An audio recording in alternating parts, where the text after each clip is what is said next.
What do you think the Flyers have to do to really contain that offensive power of the Pittsburgh Penguins? Well, I'll tell you, I really believe that the success the Flyers have had in this building against any club at all, it really depends on how they start on the forechecking. I think in order to really put the pressure squarely in the Pittsburgh Penguins, Bobby, the Flyers have got to jump on them early and really get in and top them and force them to make the mistakes in their own zone. What that does basically is create opportunities for the Flyers, and it takes off an awful lot of pressure as far as the Flyers are concerned in their own defensive zone. Well, Penguins, as Mike Emmerich mentioned, have not had much luck in this building. In fact, the last time they won here was way back in 1974. And the closest thing they've ever come in the last 16 games was 2 ties since that time. But tonight, I'm sure they want to turn it around because they got beat last night as well. So for tonight's game and the start of it, let's go up to Mike Emmerich. Thank you, Chief. Ed Van Imp, in 76 and 22 games, you had 8 assists with the Pittsburgh Penguins. Now we reach a Pittsburgh team that is number 1 in the league in penalties. Does that represent quite a character change since you were with them? A character change, I think, is a body transplant, because in the years that, in the year you're talking about, the Pittsburgh team was noted for scoring an awful lot of goals and a free skating club, but as far as a tough club goes physically, they certainly were not that when they got involved in games with players or teams that played the physical style of hockey. Usually, they had a great deal of difficulty, maintaining any kind of success. So, when you mention that, Mike, it's a complete role reversal. That they're an aggressive club now, at least penalty minutes indicate such. But back in '76, they were not that. And Bobby Taylor, the goaltender that you were with in Pittsburgh at the time of the trade, was whom? Michel Plasse. And since that time, a lot of changes in goal for Pittsburgh. Well, they have, Mike, but I think they've really solidified that position, especially with Michel Dion, who will go tonight. And he is really an excellent goaltender, and out of my mind, one of the best in the league outside of Billy Smith. Lou Nolan, you're on. Ladies and gentlemen, at this time, we ask you to please rise and join in the singing of our national anthem.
Referee tonight's Wally Harris. Linesman Ryan Bozak there, and Swede Knox.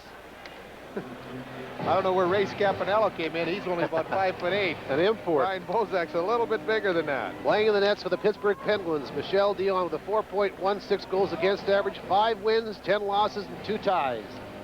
In the net for the Philadelphia Flyers, Pelle Lindbergh with a 2.93 goals against average, 7 wins, 6 losses, and 2 ties. And now the voice of the Flyers on Prism, the doctor, Mike Emmerich. We're underway, and thank you, Ed Van Imp. The puck goes to Brian Propp, has Clark breaking right in front, centered one. It was right against the goal stick of Michel Dion. And quickly back out now for the Penguins comes Mike Bullard. Runs into the traffic generated by Mark Howe, helping out as Shedden, but it popped to Carson. Pass off Clark's stick, but across to that of Brian Propp. And Propp on the right wing jams it back into the Pittsburgh zone. Goes to the corner to try to dig it away, but emerging to throw out is Malone, and it pops all the way by Bullard and back into the Flyer end. So getting this is Glenn Cochran. Turning stick of Lindsey Carson has Propp ahead, but will carry himself. And Carson lets one go that's stopped by Dion. Rebound to Clark, backhander. Oh, and it's stopped in front. And up with it is Malone, or rather Bullard now on defense to throw that popped out, and it is Cochran playing back to Howe and across to Carson. And Lindsey Carson skies one in, wide of the Pittsburgh cage. Wholesale change made by the Flyers. Sittler's line is out. as the pass is directed out by Hannon, but played quickly by Dvorak across to Brad Marsh. Flips one off the knees of Sinisalo, a sandwich of Marsh, Keogh, and Sinisalo, and a stoppage of play. Well, Flyers starting out very quickly. It's something that you mentioned, Eddie, that they have to do here to put the pressure on Pittsburgh early. And after last night's game in Hartford, you can surely bet that the Flyers are going to be out here and really flying here in the opening 20 minutes.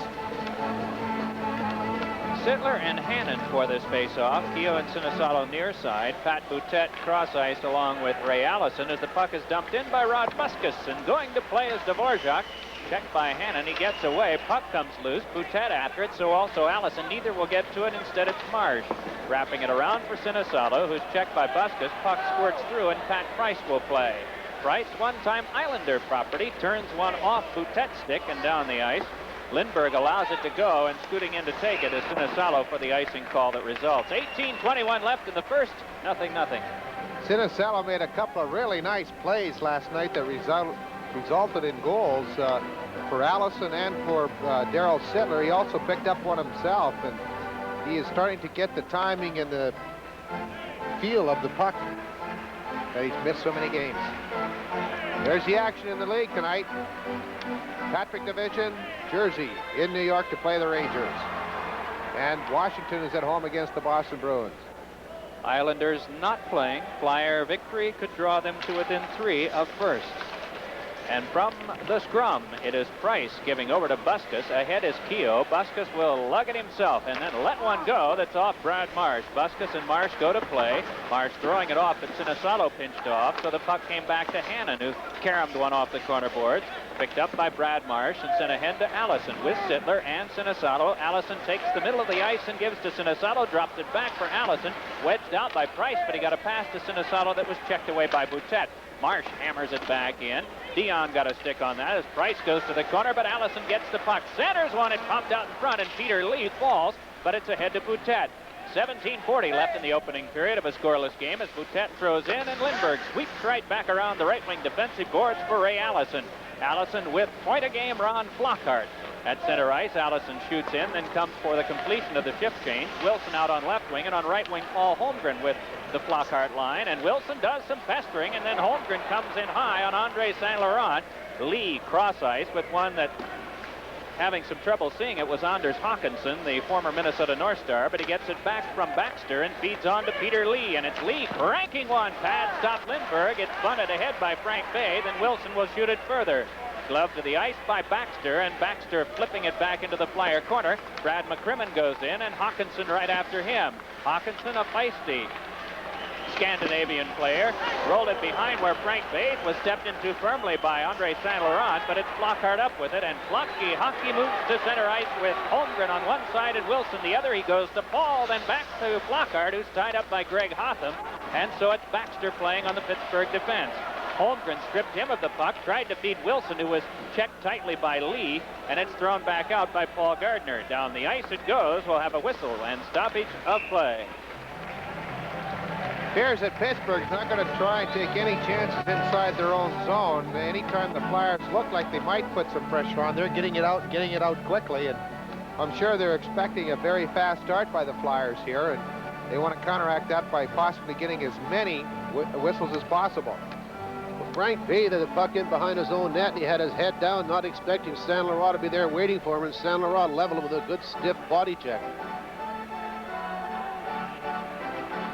That's what Dornhofer used to do a lot, where he'd catch the defenseman coming around from behind the net, not really looking with his head up yet, and all of a sudden Dornhofer would be waiting for him right at the goal post. With elbows sharpened. In pencil sharpeners. Yeah. Interested more in the Bather, Chief will be talking to him during one of our intermissions tonight as Clark duels with Gardner, but that one unfair, and so they'll try again. Bobby Clark 1 point away from being one of 13 men in the 1,100-point club. Face-off coming near Dion with 16:25 left in the opening period. No score, and Clark tried to get it in front. There waiting in front was Carson, just didn't quite come to him, and it's Prop dumping it off the boards. Carson races behind and then steps firmly into Pat Price, who gives him a shot right back.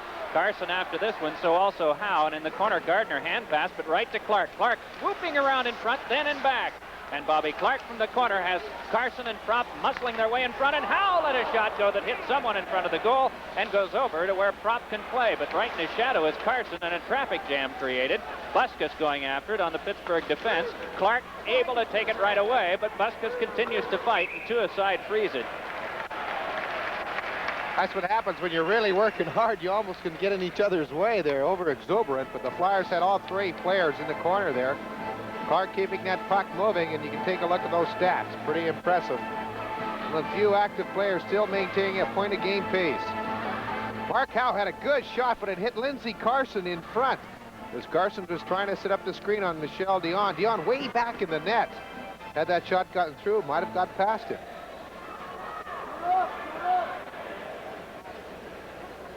Sinisalo, Sittler, and Allison for the Flyers, and they win it back to Dvorak. And Cookie flips one that goes skidding by the goal mouth.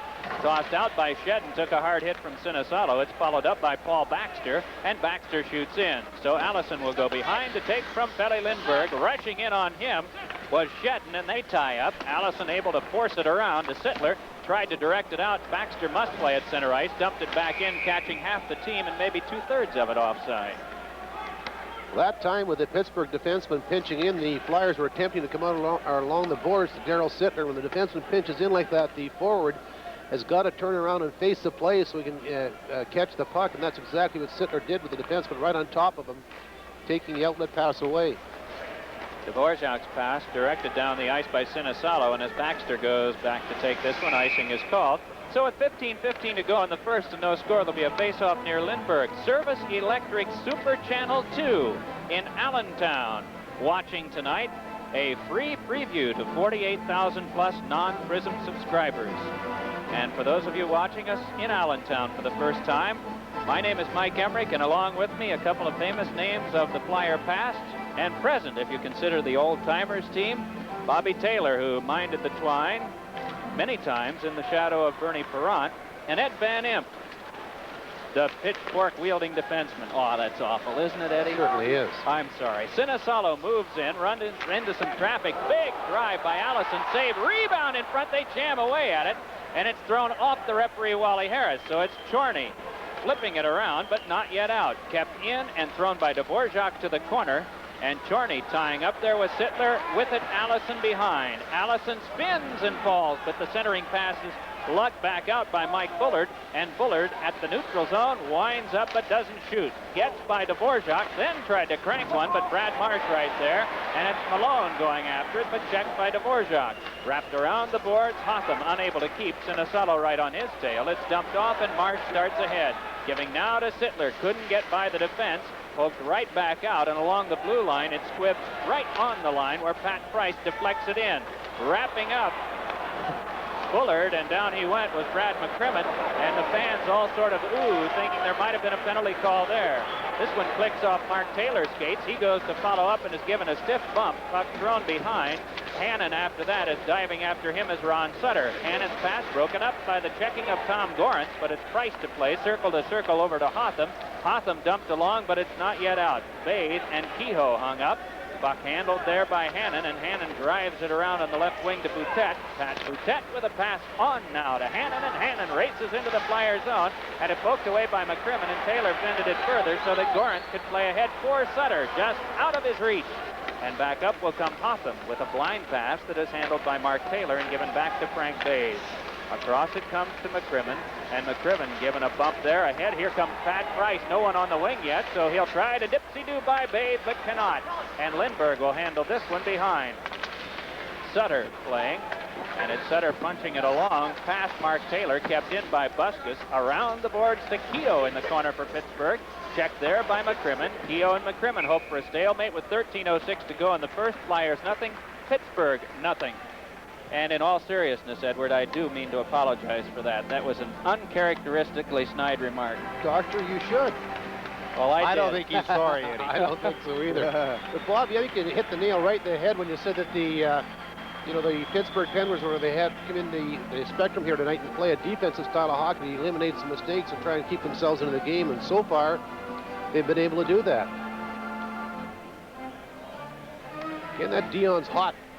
takes the shot in with a rebound. He's right there to pick up the rebound. And Sittner was just trying to get it back out in front of the net with a third attempt. But that man is as quick as a cat. And as Bobby mentioned, he's one of the top goaltenders in the National Hockey League today.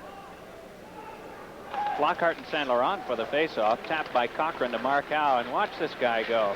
Mark Howe starting to move it up to the neutral zone. Howe shoots from center ice off the glass, and it's to Ben Wilson's corner. He and Buskus go in. A shoulder check thrown by Wilson, but up with the puck is Saint Laurent, and he moves on Glenn Cochran. Saint Laurent cruises in, but over early on the play was Anders Hawkinson, and we have a stoppage.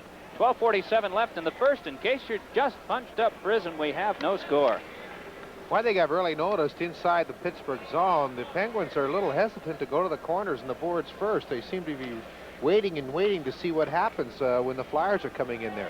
You're going to get the puck taken off you an awful lot of times if you don't want to go in there first and get that puck. From the tie-up, Hawkinson tries to reach it, but it's Howe ahead, feeding for Flockhart, and he's by. Flockhart with a quick shot, hitting the side of the goal. Howe right there to make the play. Pass off a Pittsburgh stick to Holmgren, a shot save, rebound, another save, and tumbling right into the goal crease is Ben Wilson. Along the far side, it's gotten by Baxter, but nicely brushed from him by Howe. Here's Holmgren with Wilson in front. Checked by Baxter, down he goes. Holmgren still trying to play while prone, but it's rolled off by the Penguins defense. Deep to play as Flockhart throws a backhand pass in front that's brought back up by Saint Laurent. Has Peter Lee on his right, on his left Hawkinson. It's to Lee, then back to Saint Laurent. Quick shot was wide. And Holmgren will start it back out the other way. Leading the march off Flockhart's skates. Holmgren will follow up and try to dump in, but has his legs taken out from under him by Hawkinson. Puck played back to the neutral zone by Pittsburgh. Howe has it there, and Howe just wrists it in, but off the legs of the linesman. And a second time, it's off the linesman's pins, and that will cause a stoppage as it's frozen at center ice.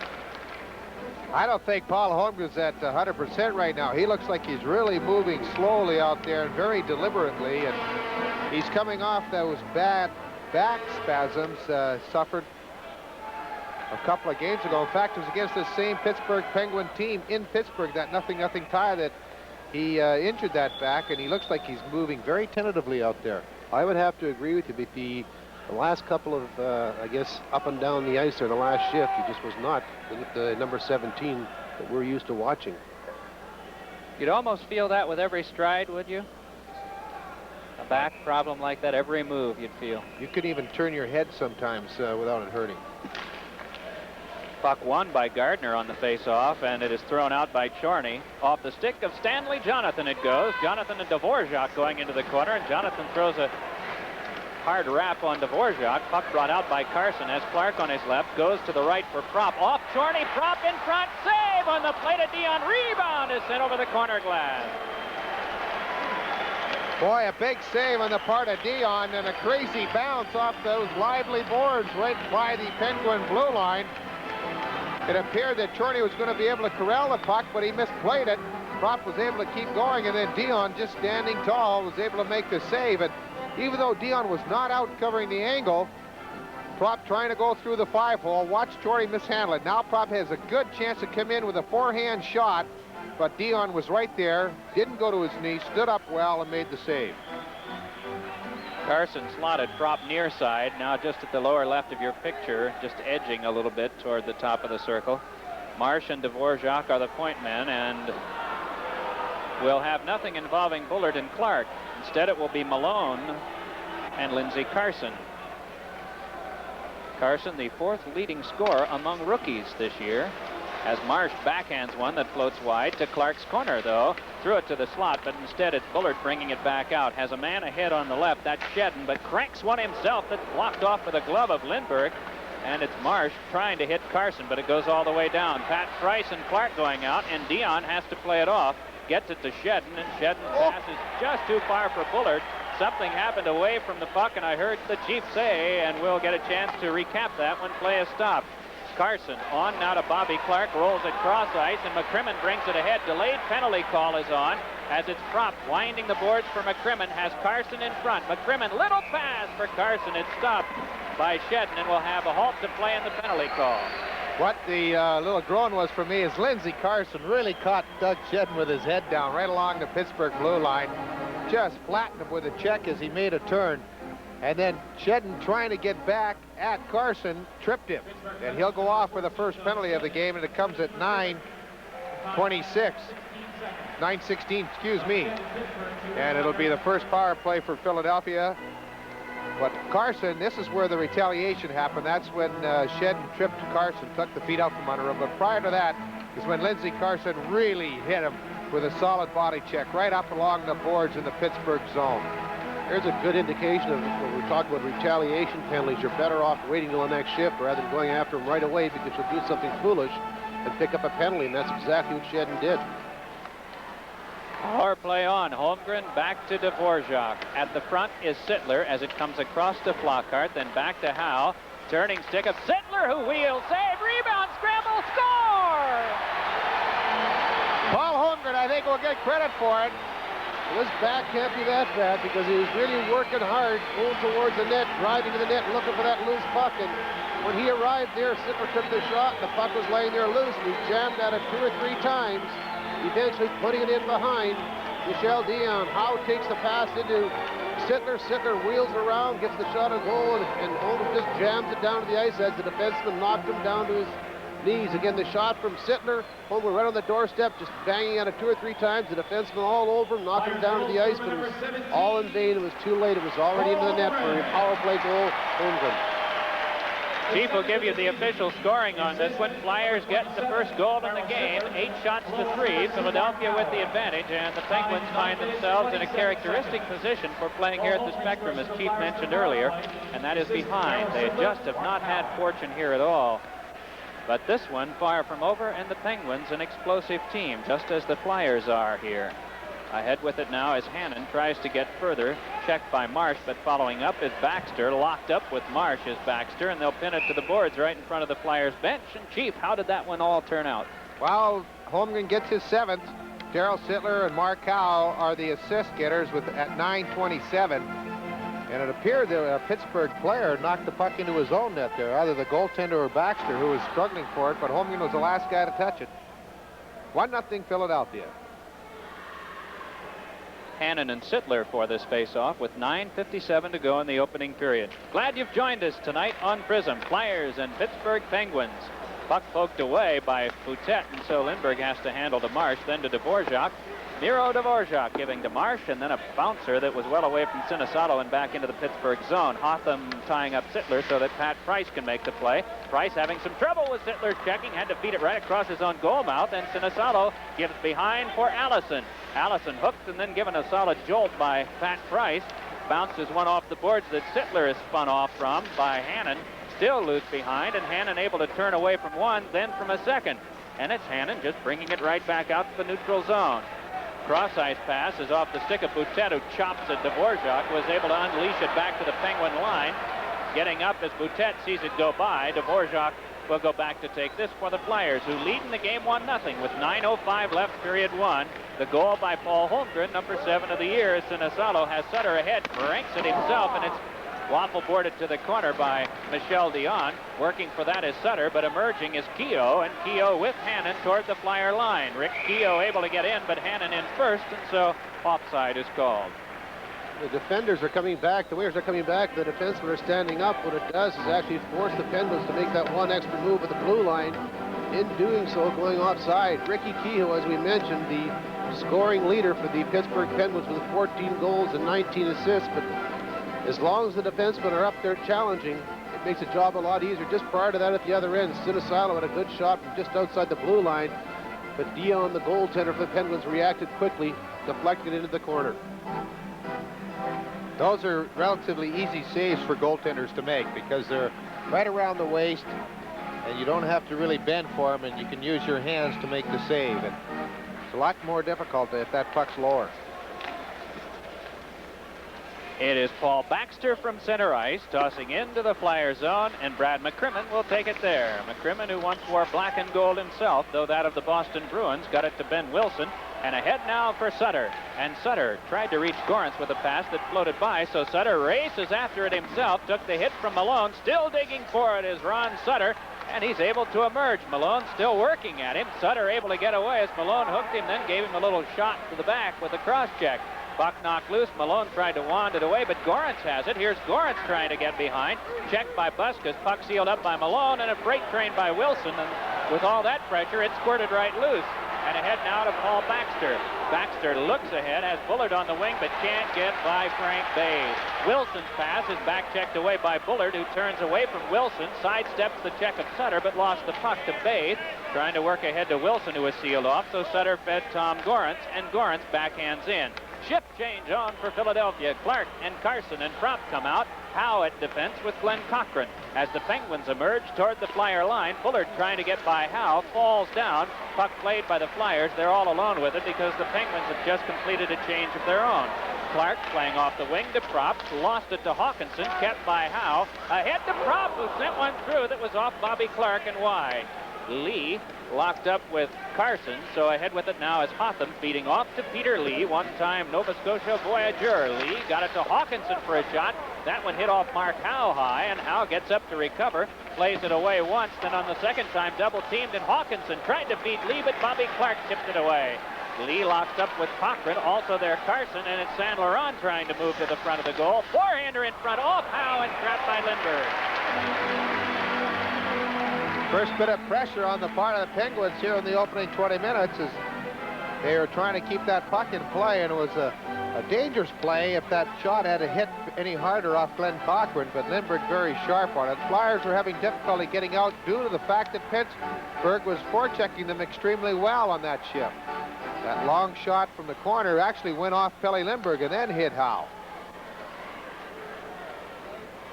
Noticed what I meant to say earlier and what I did say, two different things, and we'll recap that goof on my part in just a moment. As the puck goes to the corner, Dvorak trying to get it away, floated free by Saint Laurent, gets it back, shot blocked off by Lindbergh, and it's skidded wide of the left post.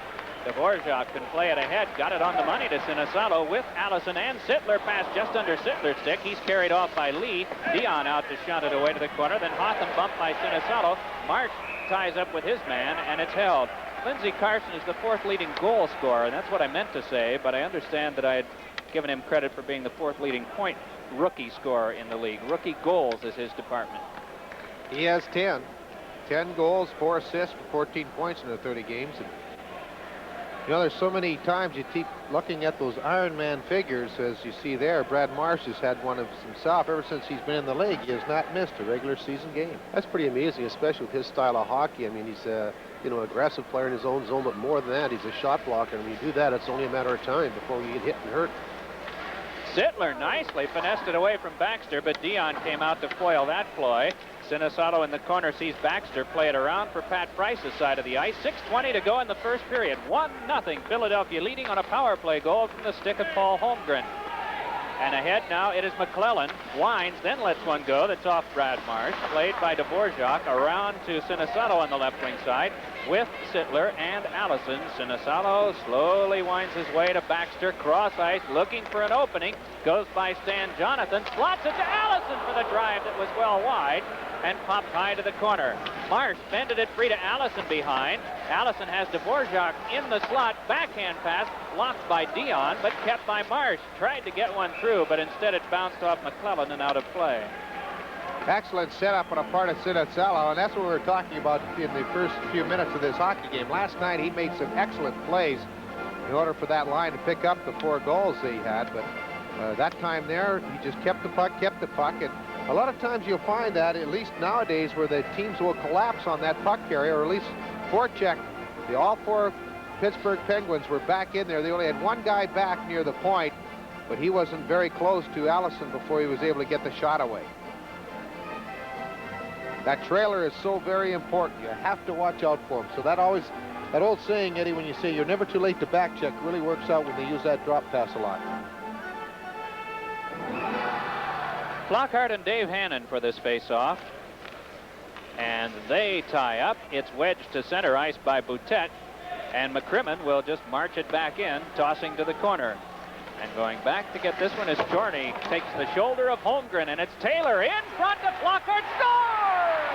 Boy, how many times have we watched that? That's almost a replay of a lot of Flockhart's goals.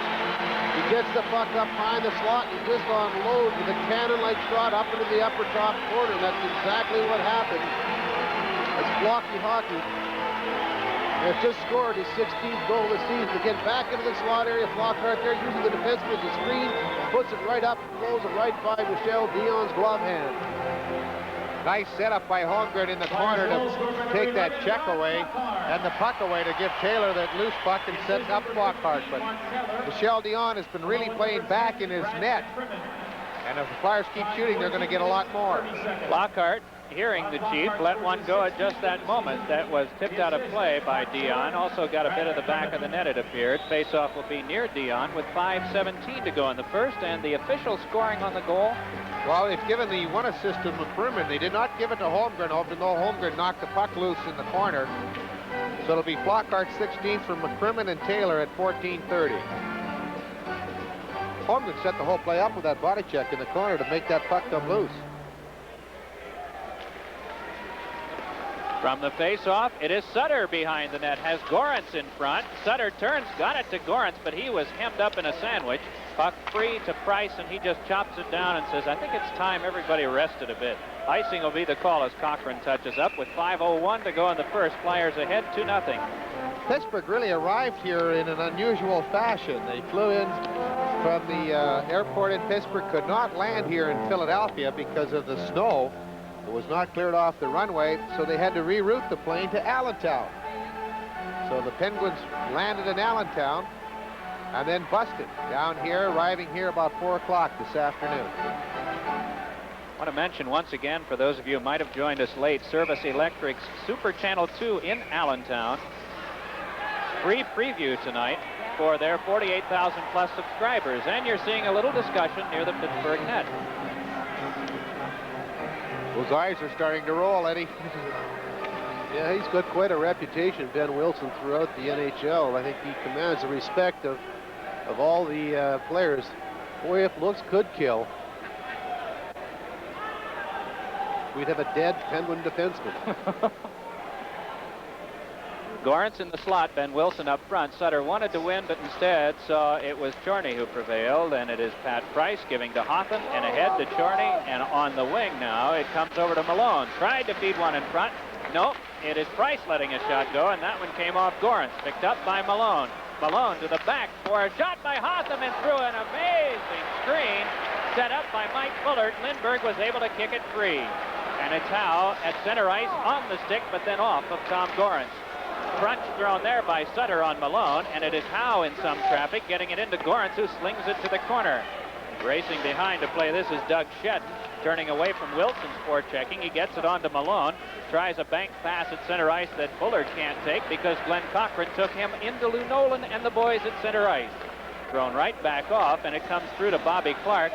Flyers in the midst of a change there as Brian Propp tries to get through, but Lee took that away, and back come the Penguins with 4 minutes left in this first period. Can't go far because Clark stymied that one, giving on to Propp, and it's Propp in, shot blocked off by Dion. Rebound in front, cleared, not out. Marsh shooting one, and that one tipped wide by Paul Baxter on defense. Baxter waiting behind, Clark out in front as St. Laurent winds the boards for Lee, but that bounces by as Marsh had checked him.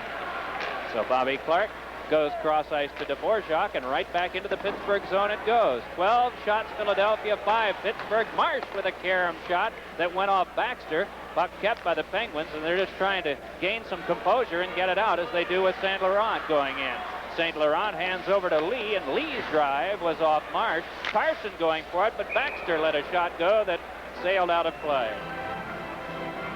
Pittsburgh Penguins on the offense, but the Flyers just would not give them any room to move that puck around and get the good opportunity they're looking for. In fact, when Baxter took that shot, the Flyer forechecker was right out the blue line, challenging the shooter, and able to get his stick in there and deflect the puck up into the stands. But the Penguins have played more of a defensive style here in the first period than we're used to seeing them play, and they're still down 2-0 with 3 minutes and 18 seconds remaining here in the first period. The Flyers are also out shooting them 12-5, so I guess the shots in the scoreboard basically tell the story of the first period. Gosh, I don't remember a tighter checking Penguin team in the 3 years that I've been working with you on the game's Ed. I think that's the influence of the coach, Eddie Johnson, trying to tighten things up and play a little bit more disciplined style of hockey. Victorious coach in New Brunswick, then went to Chicago and did some miracles there, and surprisingly was not asked back, though Chicago fortunes have certainly turned well. in the period of time he was there, as well as since he is gone.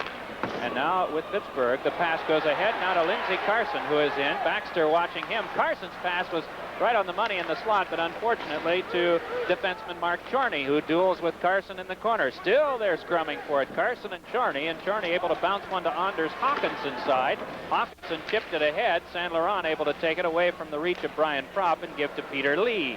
Lee moving out to Hawkinson on the wing. Lee breaks as Hawkinson drives one, but that one off the stick of Lindbergh, and right back out come the Flyers. 2:40 to go in this first period. In case you've just joined us, 2-0 Philadelphia. Holmgren at 9:27 from Sittler and Howe. Flockhart from Taylor and McCrimmon at 14:30.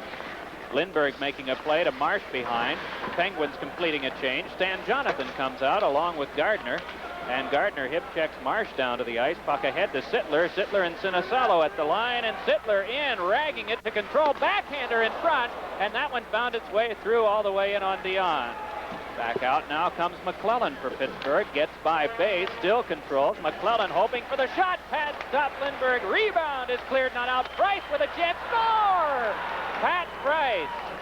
Well, Price moved in from the blue line as the puck was attempted. The Flyers were attempting to clear the puck out of their own zone. He reached way up in the air, pulled it down, all in one motion to the ice, and then banged it home for the Penguins' first goal of the night. Again, the Penguins pressing the Flyers a little bit. Lindbergh makes the first big save. The puck bounces up in the air. Here comes Price, knocking it down in one motion, shooting it, just getting it by Lindbergh's outstretched glove hand. First goal of the year for Price. First goal of the night, as Ed mentioned, for Pittsburgh. They're back to within one and are close as we wind down to the final 2 minutes of this first period. Ron Flockhart wants to stop that by getting a rush back up ice. Calls on Mark Howe for some help. Ahead to Holmgren. Paul Holmgren hooked off a bit by Buskus, but the puck taken by McClellan, and McClellan will bring it back up. McClellan poke checked once by Taylor, but controlled nicely to clear in on Lindbergh, who was out to play, to Mark Howe, then off the glove of Taylor and back to center ice. Buskus playing there. Pass tipped by Flockhart and brought up by Mark Howe. And Howe lets the wrister go. That's deflected into the high into the glass. In front to Holmgren, a shot. Glove stop on the plate at Dion. And Ed, I was fooled. I saw everyone reach in the seats and I thought it had gone out of play. But a good foray by the Flyers. Holmgren being robbed by the glove of Dion. Boy, oh boy, Dion was as quick as can be there as he had made that save with Paul Holmgren all alone in front of the net. Really snapped off a good shot, but the goaltender was right there challenging the shooter. They've given assist to Jonathan and McClellan on that goal, and I don't see how it's possible because the Flyer was attempting to clear it out. Again, the play out to Paul Holmgren is all alone. The goaltender gets that good shot off, but the Pittsburgh Penguin goaltender Michel Dion was out there challenging the shooter, making the save. Holmgren with another strong shot. That wrister that was high and blocked off by Dion. Now Holmgren rolls one in front. Wanted to connect with Flockhart, but Flockhart went to the ice on the check by Hotham. And it's Howe rushing, but can't get the puck away from Malone and clear to the Flyer line. Cochran punched it right back. Greg Hotham from the red line, off the stick of Bullard, and Howe just throws it right back out on the money to Flockhart. Wanted to get it ahead for Holmgren. It had rolled off his stick, and that an offside play. Actually, a two-line pass play, and the point of origination will be just inside the Flyer blue line for the face-off. Mike, as you mentioned, that goal by Price was his first of the season. It was scored at 17:50 the first period, but I question the assist. Jonathan and McClellan were given assists, and to me, it was a Flyer that was attempting to clear the puck out of the zone. In doing such, Price grabbed it and knocked it down, so I don't think he can possibly give assists on a play like that. Had it been Lindbergh only touching it, it would have been understandable because that does not count really as a change in possession, and you can't award assists as Dion comes rushing out to stymie Flockhart's attempt. It's Hannon behind, then over to Greg Hotham. Hotham's pass was into Flockhart's forechecking skates, but Hotham continues to work, held to the boards by Flockhart, and the Flyers get a face-off in the Pittsburgh end with 37 seconds to go. Well, this is where the Penguins are going to be bearing down here with 37 seconds remaining. Trailing 2-1, it's a very important face-off. The Flyers can win it cleanly, and they've got the right person there to do it, and that's Bobby Clark. They can get a pretty good opportunity on goal with the forwards driving toward the net, looking for the rebound. A lot of time, things could happen. Marsh and Dvorak guarding the blue line. Clark in opposite Hannon. Boutet and Keogh, the wingers for Hannon. And on defense, Price along with Paul Baxter, who has just cleared out. Marsh got it on to Carson with Clark in. Clark deep at the blue line. Turning away from the traffic has Carson in front to the back for a shot by Dvorak. That was wide. Trying to knock it right back in front was Brian Propp. Carson kicks it away. Clark going for it. Hannon and Clark shoving it up in the corner, and Clark got it to Propp for a rising shot that was off the glove, it appeared, of Dion. And it's Dvorak behind to Carson who outlet it in front, but it's Keogh there to take and give on up to Dave Hannon. Unwinds from center ice into Brad Marsh. Follows up, though. Put it behind Boutet as the horn sounded. And we have some shoving in the corner of the Flyers zone. And with the team spilling over the boards onto the ice because the period is over, we could have Wally Harris having to deal with rush hour traffic. I think it's exactly that, Mike, but nothing more, as the players are already starting to separate and head towards their dressing rooms. 17 shots for Philadelphia in that first period, and the Penguins had 8. Goal scorers for the Flyers, Holmgren and Flockhart, and for Pittsburgh, Pat Price. That's our story at the end of 1. Flyers 2, Penguins 1.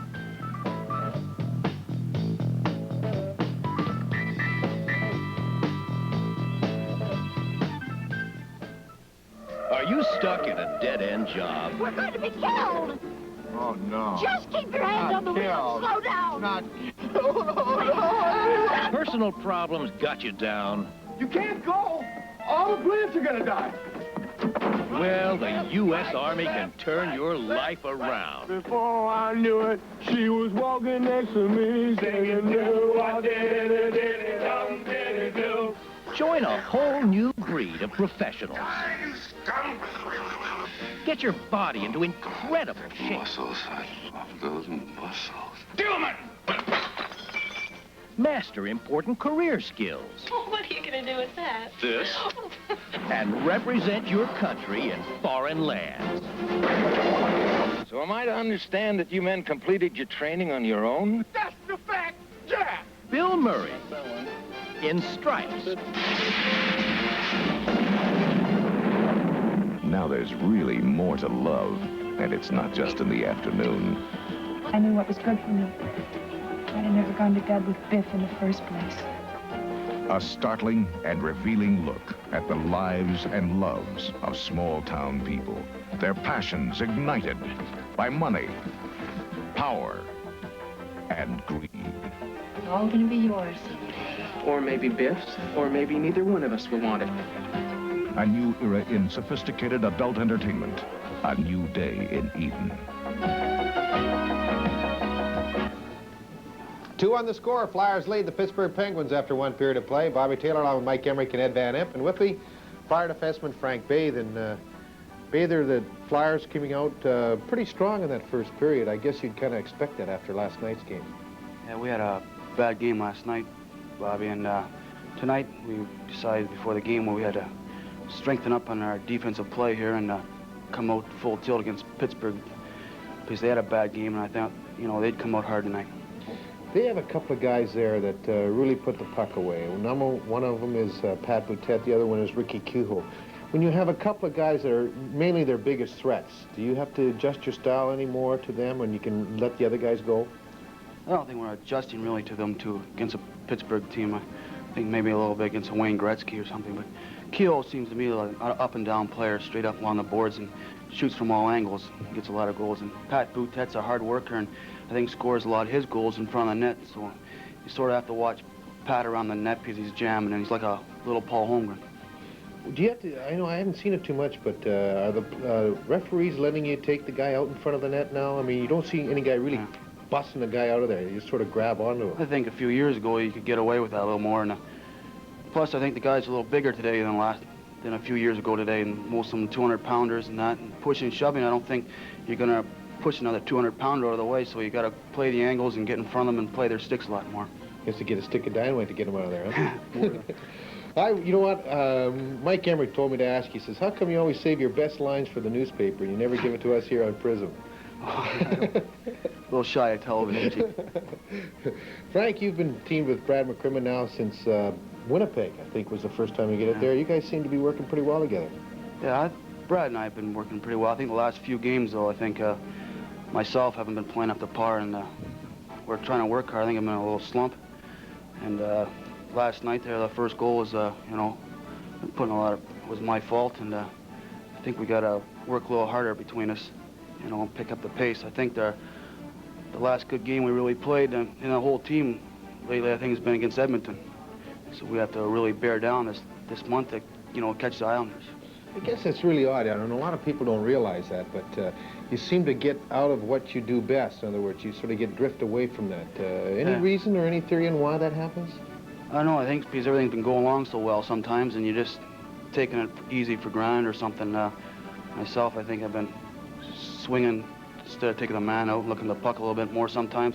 You get into some bad habits, and sometimes it's tough to shake. So you got to, you know, work at it and keep your head up. I guess it's just plain ordinary and back to work. Do you guys watch the tapes of games as much now as they used to a few years back? I think we stick to it, and certain times we have to check on certain teams, and overall that, you know, it's basically the same. Do you ever miss much, or can you pick up on how you play on a tape? Yeah, you know, if you watch for yourself personally, as a group, you know, on a power play, there's special teams, and if you went in yourself and looked, you can pick up little things. Frank, thanks for being our guest. Thanks very much, Bob. Our guest, Frank Bay. Flyers are leading the Pittsburgh Penguins after one period of play, 2-1. Our mission activities are going to continue, and with a look at them, let's go to Mike Emmerich. Guests received the Olympus XA2 35mm pocket-sized camera. For a complete selection of cameras and professional advice, it's the Camera Shop Incorporated, where the focus is on you. Action at the bench will be our focus during the first segment of our upcoming intermission, and putting certain actions to music. And then later on to a non-musical part of our game, the rough stuff, and John McCauley will comment on our program, You're the Ref, as our coverage of the Flyers and the Pittsburgh Penguins will continue after these messages. Cheech and Chong, together again in Nice Dreams. The story of two enterprising young men who make an amazing amount of money selling ice cream. We got $17 million, man. No. And who are into neighborly visits. Oh, animal. Oh, when did you get out, man? Come on, open up or I'll break the door down! Fine dining. Oh, Rochester, how about sweet? And anything else they can get their hands on. Where's it? Come on, you're not trying. Here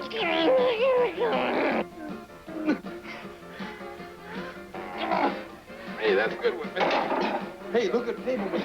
Come on. Oh, man. You're getting too laid back, yes, sir? Come on. Cheech and Chong's Nice Dreams. From a lot of seats in the arena, it's really hard to see the bench area. This haven for the weary, this place where nervous high gears are shifted to idle, a place of pine, paint, and perspiration, provided that it holds up.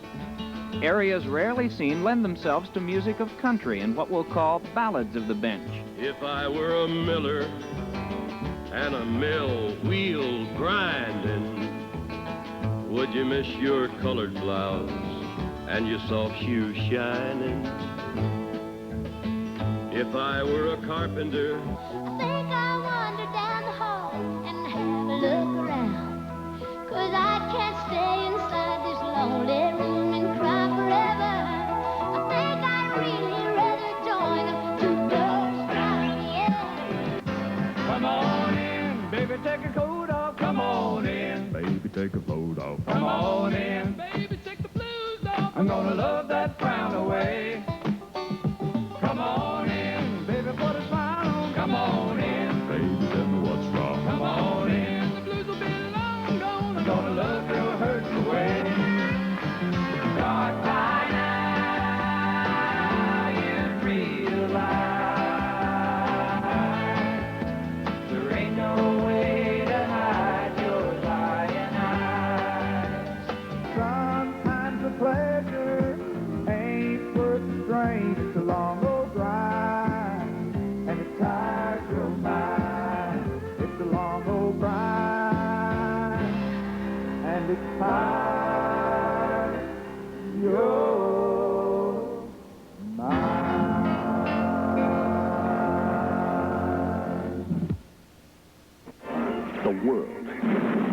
is on the brink of destruction. Superman, can you hear me? And Metropolis is in ruins. Superman, help us! Is there no one on this planet to even challenge me? Superman! General, would you care to step outside?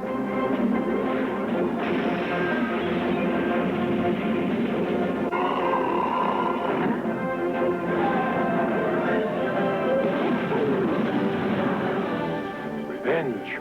Revenge. Revenge! Now we're cooking, huh? If you've only seen the first part, you haven't seen the best part. The big one's just as strong as Superman. The adventure continues in Superman 2.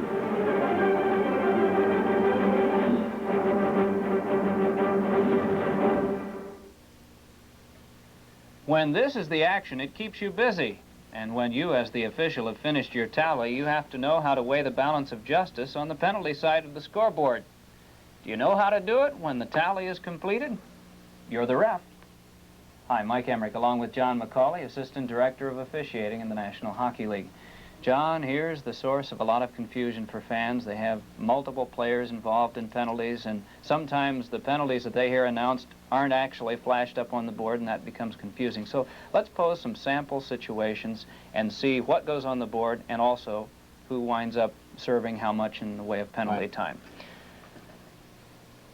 First of all, we have a sort of a stock situation. Major and a minor to one player from the white team, major and a minor to one player from the red team. What goes on the scoreboard? There's nothing on the scoreboard, Mike. We treat those as coincidental minor and major penalties, equal duration to each player, and so they serve no purpose because the teams don't play shorthanded, so nothing will go on the scoreboard. When do those men get out of the penalty box? If that penalty occurred at the 10-minute mark, they're released after a stoppage of play past the 17-minute mark. All right, now this time we throw a third player in. The player from the white team has a minor penalty, coincidentally, with a player from the red team. But then another white team player comes in and fights with that same one player from the red team. So we have 7 to 1 player from the red, 2 to 1 of the players on the white team, and 5 to another. What happens there? Here's a case where you have three players involved, and you don't have equal distribution of time amongst the players, because they're not equal to each other. So here, the white team would play shorthanded for 2 minutes, and the minor penalty for the red player would have to be served as well. So each team would play shorthanded. All right, another one where we have major penalties involved.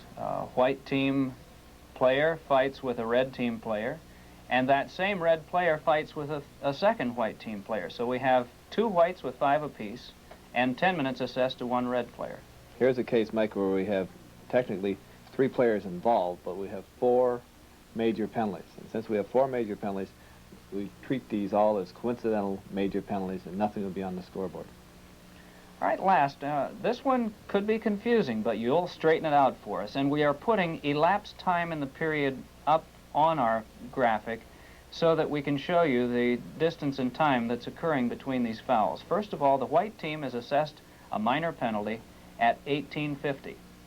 5 seconds later, at 18:55 of the period, in other words, with 1 minute and 5 seconds to go, there are coincidental minors, 1 to the white team, 1 to the red. Then 15 seconds later, at 19:10, the red team is assessed a minor, and at 19:25, another minor to the white team. Look those over, because now we throw in the wrinkle, and that is a goal. And who do you want to score the goal, John? The red team will score the goal. All right, and the question will be who comes out of the penalty box for the white? That's right. And the answer? The penalty at the 19:25 mark to the white player. He comes onto the ice. Reason being, the player who assessed the penalty for white at 18:55, he was assessed the penalty along with the red player, so they are coincidental minor penalties. White team is shorthanded by 1 penalty, so we treat these as coincidental minor penalties, and it'll go on the clock. Red was assessed the penalty at 19:10. Then again, white was assessed the penalty at 19:25. A goal was scored. Player at 19:25 caused the white team to be shorthanded at the time the goal was scored, so he is allowed to come out to the ice because there is relief for a minor penalty in that case. It's confusing, but that's why We're the ref. If we were to sit down all the players in the National Hockey League and pose that situation to them, do you feel that most of them could get that one right? Do you know what they'd do? They'd say, we'll leave it up to you. He's John McCauley. I'm Mike Emmerich. You're the ref. John McCauley will answer some of your questions in later shows. Write to him at You're the Ref, Prism, care of the Spectrum, Philadelphia 19148.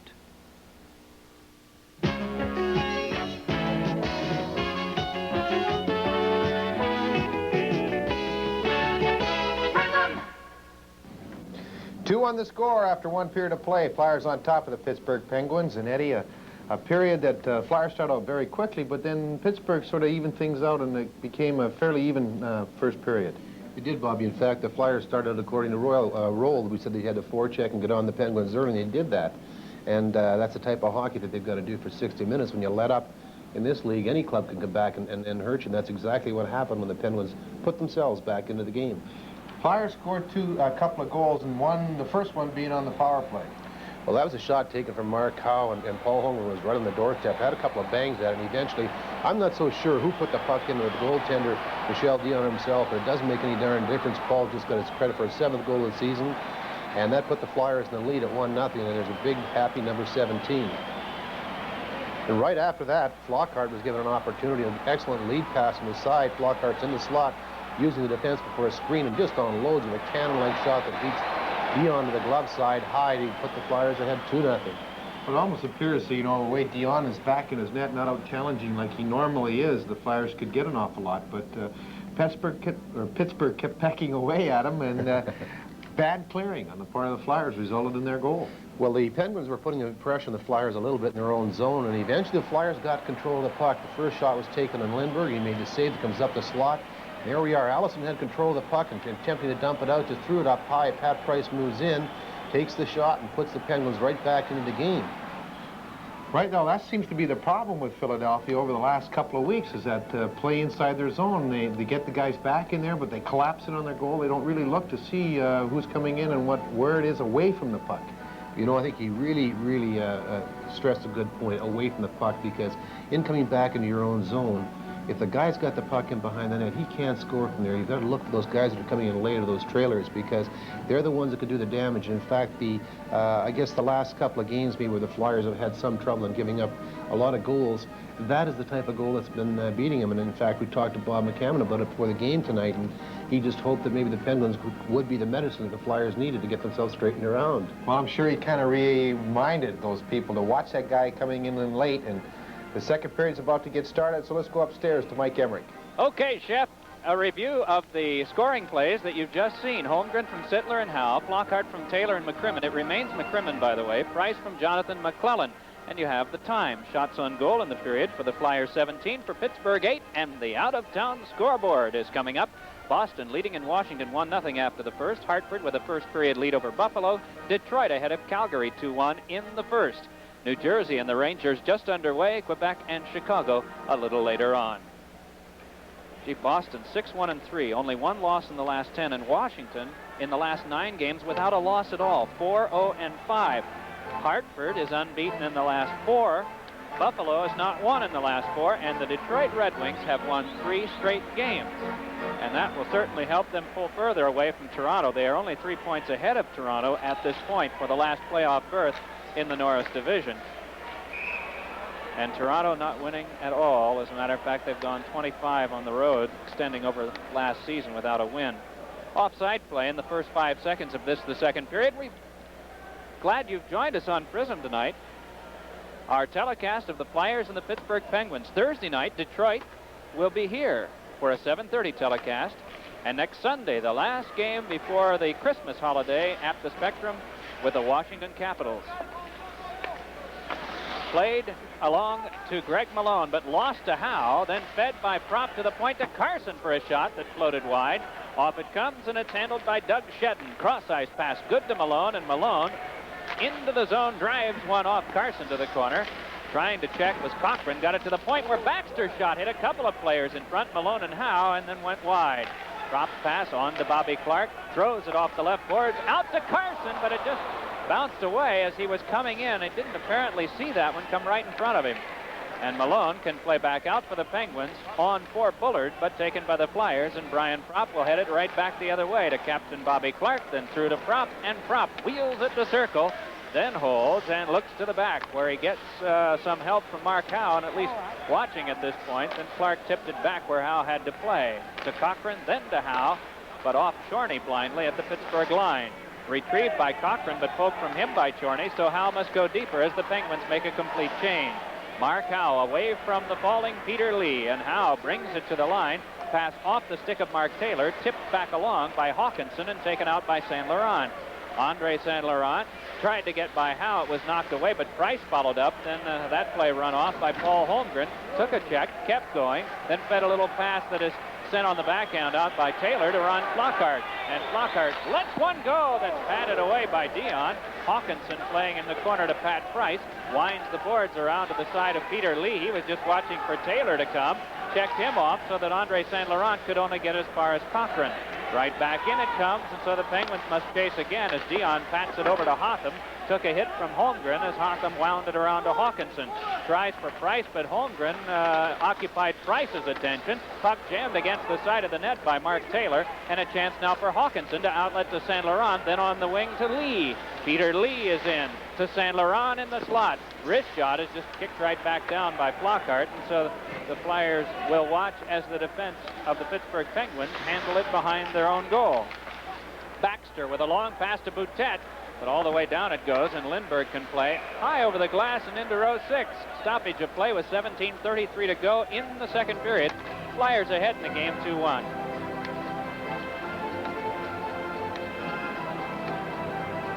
There you see the road record of the Penguins, 1-8-4. You know, it's kind of a strange thing with them. They won 3 straight, then they lost 3 straight, and in the last 3 games they've gone 1-1-1. And against the Flyers, they have a 4-2 win in Pittsburgh, though outshot almost 3-1. And that 0-0 tie here, they were really skunked 9-2 by Philadelphia. And here's a chance for Ilka Sinisalo. Right on in. Score! Ilka Sinisalo converting again. A big point night for him last night when he had 3. For Sinisalo, it is goal number 3 of what for him has been a season shortened by an injury in training camp. I'll tell you one thing, Baxter was not going to catch him. You could almost see Baxter pointing to him, pointing to his other defenseman to catch him, but nobody was. Sinisalo with that great quick wrist shot and release just put it inside the goal post, and the Flyers have their 2-goal lead. Sinisalo unassisted in the time 2:34. 3-1 Flyers, as in was Sittler, but no further than Boutet, who plays it right to Dion, and Dion says, nice toss, but I've had enough. The play was taken off right at the face-off inside the Flyers zone, but he just took away, and then Ellison ran a screen on Hotham, Chorney, as he was trying to get back, but I don't think anybody would have caught him. He had the great angle, and he has that great release in that wrist shot, which beat Michel Dion. 3-1 Philadelphia. Sittler, Propp, Sinisalo, and Ben Wilson had the other unassisted goals this season for the Flyers. So for Sinisalo, his second unassisted tally as Marsh floats one in. Save, rebound, Allison tried to turn for the forehand and then lost control as Busquets was on him. Sinisalo wanted to center, checked away by Gardner, and it hops off Jonathan and off the shoving Miroslav Dvorak into the seats, and there may be more here. It's hard to realize that we've gone through 1 period and 3 minutes of the second period with only 1 penalty with these 2 teams. Last year, these were the most penalized teams in the National Hockey League. Flyers were number 1, of course. Pittsburgh was number 2. But right now, Wally Harris has only called 1 penalty in the game. That was to Doug Shedden in the first period of Pittsburgh at 9:16, which resulted in the power play goal for Paul Holmgren. Wally probably wondering about the 2 teams, if these are the right ones, and he made the right game tonight as McClellan throws in. Play made by Lindbergh, just sweeps it away to the corner. McClellan in there with Sutter, and Bade able to get it away. Ben Wilson unable to clear further. Now on second effort, Will getting it away from Busquets, and on to Sutter. 1 man back, it's Price. Sutter shoves it through, and Dion just turns that one casually to the corner. Buskus trying to wind it out, but Bay kept it, got some help from Wilson. Bay still jamming away from the kneeling McClellan, but here's Stan Jonathan moving up ice, trying to get by McCrimmon, pestered from behind by Sutter, feeds one under the stick of McClellan, and so it is thrown right to the corner by Mike Bullard. Bay chops it off, Bullard going for it, but Wilson arriving first and Buskus keeping. Off the boards behind, McCrimmon wedged out momentarily by McClellan, but he just kept going and spirited that one ahead to Ben Wilson with Tom Gorance at the line, but Wilson lost it to Jonathan's checking, then put a two-hand shove on Buskus from behind as Frank Baith dropped it back in the Pittsburgh zone.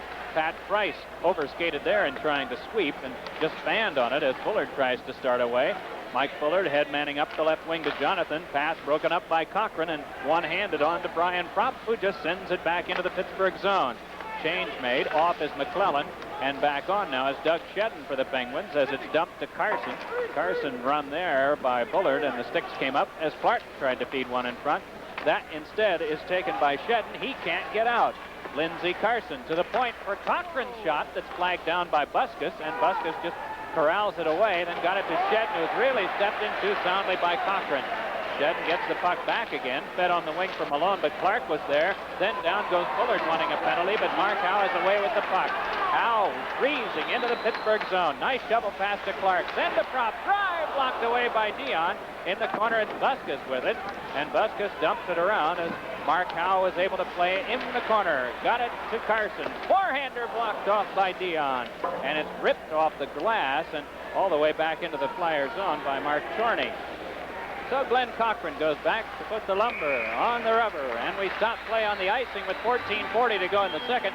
Flyers ahead 3-1. Brian Propp had a good opportunity down in the Flyers zone as Clark, working along the boards in towards the corner, was able to get the puck loose and get it back to him. That's the second or third time that Propp has positioned himself in an area to take the shot with Clark, working to get the puck and getting it back to him. And so far, he has not found the secret to beat Michel Dion as we have a chance to look at the Pittsburgh Penguin players bench. Next stoppage, if we get the opportunity. Go ahead. Again, Clark, this is what I was talking about, working along the boards, getting it back to Propp, who was actually in the opening, got off a good shot, but Dion was out there challenging the shooter, making the save. Getting that shot up around the waist. That cuts the odds down for the shooter and increases them for the goalie. Chief will acquaint our new viewers in the Allentown area of a feature called Freeze Frame. Get a chance to tell you a little bit about that when we get a stoppage of play here. And time free from seeing again any exciting plays. And I think that time might be right now, Chief. Well, they're going to start a new twist to that freeze frame. It's for the sports junkies out there in the Prism subscriber area. And they have the idea is to have 10 frozen frames showing obscure yet they're identifiable shots of opposing players in hockey and basketball. And you have to identify the players, and you can win a bunch of prizes. And one of them is this month. They're giving away a beautiful fur coat from the New York Fur Salon. And all that a part of Prism as Flockhart is in, fanned on a passing attempt, but still keeps the puck. Both teams at full strength as that pass misfired, but Marsh kept only as far as Peter Lee, who tries to shovel it back out. Across it comes to Hawkinson, has Lee breaking, can't get it to him through Dvorak's checking, and a nice hand there to Flockhart, but it pinballed off of Chorney and came back to where Flockhart now plays to Dvorak. 13:52 to go in the second period. Glad you've joined us tonight on Prism. Score of the game, 3-1 Flyers. Has a chance there foiled by Hawkinson's glove. It's Flockhart to the corner to Mark Taylor. Checked and held up by Chorney. Down he goes. Fans want a penalty, but Wally Harris says no as Hotham throws to the Flyer line. Dvorak right back. That one flagged down by Hotham, who will try to jam ahead. It popped free for Paul Holmgren and knocked from him back into the Flyer zone. Stopped there by Lindbergh and handed on to Brad Marsh. Feeds it up to Taylor, then a pass bounced off Flockhart, but came to Holmgren, who tried to sling it in. That off Keogh, played on the Penguin defense by Baxter and across to Pat Price. Off of Hannon, that one came to Allison, then to Ron Flockhart on the wing to Mark Taylor, and Taylor plays in the corner, then looks for someone to pass to, but is double teamed there. Price let it go, and Allison took over. Allison to Frank Baith for a drive. Pat stopped Dion, and it hopped out to Hannon, but Sinisalo's there to prevent the 2-on-1 as the pass clicked ahead off Keogh. Keogh just throws it off the glass behind the Flyer goal in the corner. Hannon there, also there Allison, as Boutet got a piece of it, but just couldn't complete any sort of play. And it's Frank Bathe off the stick of Allison, not yet out. Baxter trying to play in, but then it's sent back out again by McCrimmon. And ahead with this is Sinisalo. Ilka looks things over, drops it back for a forehander by McCrimmon that was wide. Frank Bathe comes in to cut it off halfway, giving to Allison, then back for the point, but that vacated because Bathe was still hung up with Kehoe. So play continuing with 12:15 to go in the second, and the Flyers ahead 3-1. Back in with this is Darryl Sittler from the corner. A shot by Sinisalo was wide on that nice feed from Sittler, and it's thrown back out by Jonathan off of Sinisalo, and McCrimmon plays back for Sittler, who's able to get it just inches inside the zone. Then to Allison for a drive that is sticked away by Dion. In the corner, Allison dueling there with Baxter, is scooting away with it is Greg Hotham, and Hotham just glides to center ice for the Penguins. Feeds it ahead, and on the wing, big drive by McClellan is blocked. Rebound in front, oh, and it just went wide. That one changed direction a couple of times and just popped wide for Flyer fortunes at the last moment. Popped back ahead and into the Pittsburgh zone, the puck, and Hotham tried to jam it out. Flyers coming to the bench, making shift changes, and had the right complement out there, apparently, as Ben Wilson tried to get in, but Hotham broke up that play. Still they spar for it. Wilson in a traffic jam there with Gardner. Loose puck. Hotham thrown to the ice on that bump by Sutter, and Sutter can get further, but his pass was behind Wilson, who was being screened off by Hotham. Now Sutter trying to get away from Busquets behind, still trying to bulldoze his way along, can't do it. Cochran steps into McClellan firmly, and it's Gorance playing in the neutral zone. Shoved by McClellan. Puck pinned up against the boards for a moment. Gorance just trying to kick it ahead. Busquets able to throw it back, and two teams are stepping into one another a bit now, and that is the reaction you're hearing from the crowd, though our cameras are following the puck, and all that's taking place seemingly away from where we're seeing it. Cochran drove one in, but it was an offside play. Well, up to this point, with the Flyers leading the Penguins 3-1, the Flyers are outshooting the Penguins here in the second period, 8-1 on the total, 25-9. So I guess the shots indicate a good deal the degree the Flyers have been playing as far as time and shots are concerned in the Penguin zone. But the one shot the Penguins did have this period was an excellent one, with Pelle Lindbergh having to be sharp.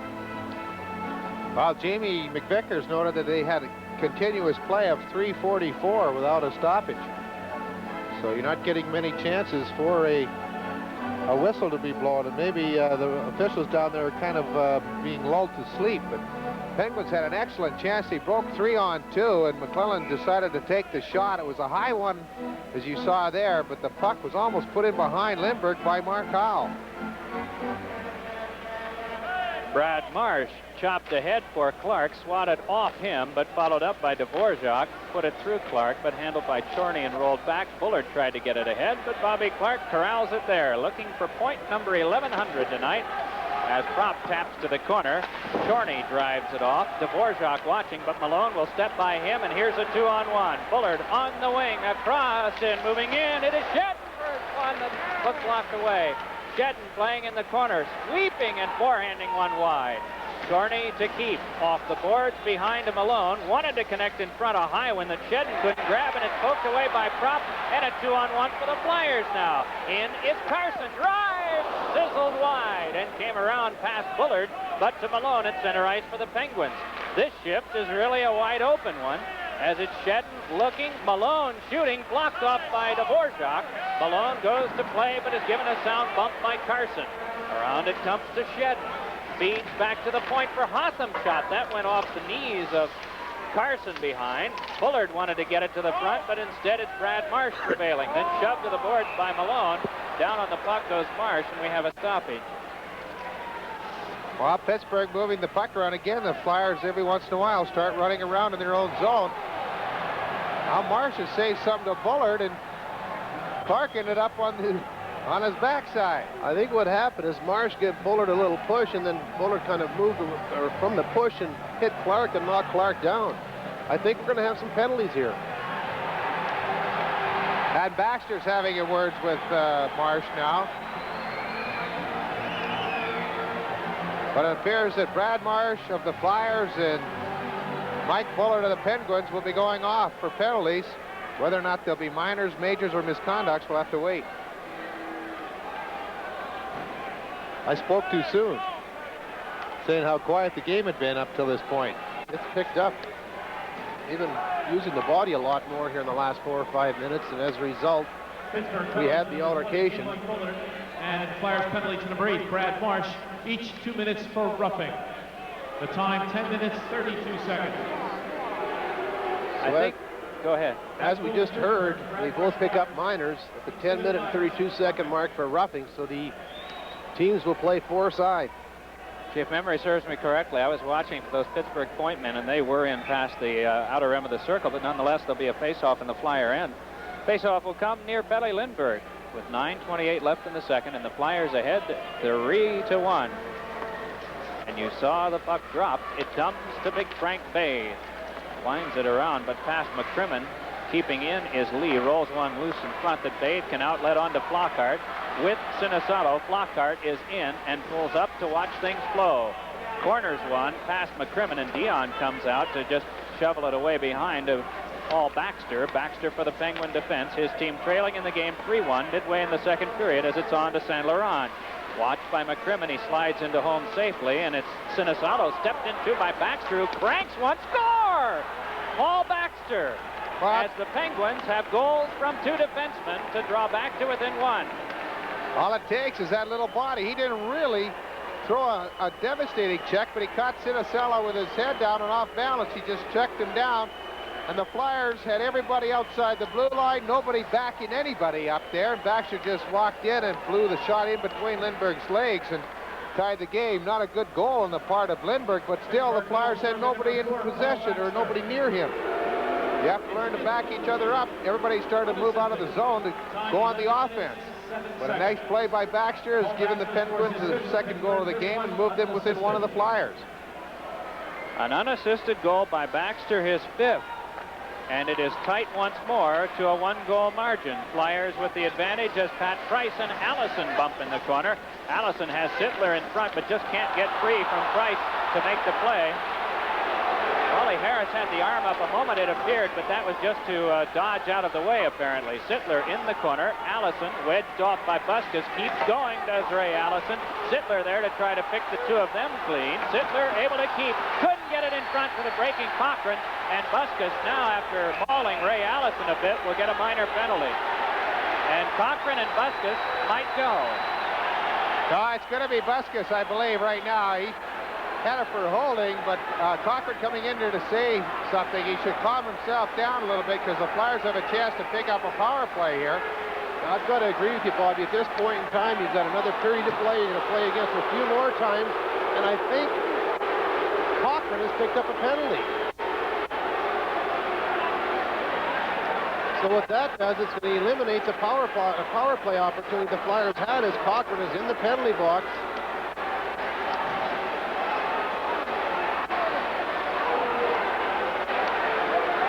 That's another example. We talk about retaliation penalties. Sometimes you're better off waiting and picking your spot later. Butkus picks up a 2-minute minor for holding. Cochran picks up a 10-minute misconduct. They do not lose the power play opportunity, but they'll lose a defenseman for 10 minutes. Harris has got the reputation, Bobby, of basically letting the team, play and let them decide the outcome. He doesn't call that many penalties, and as a result, the Flyers faithful here feel that there's been a couple of penalties that have not been called that should have been called.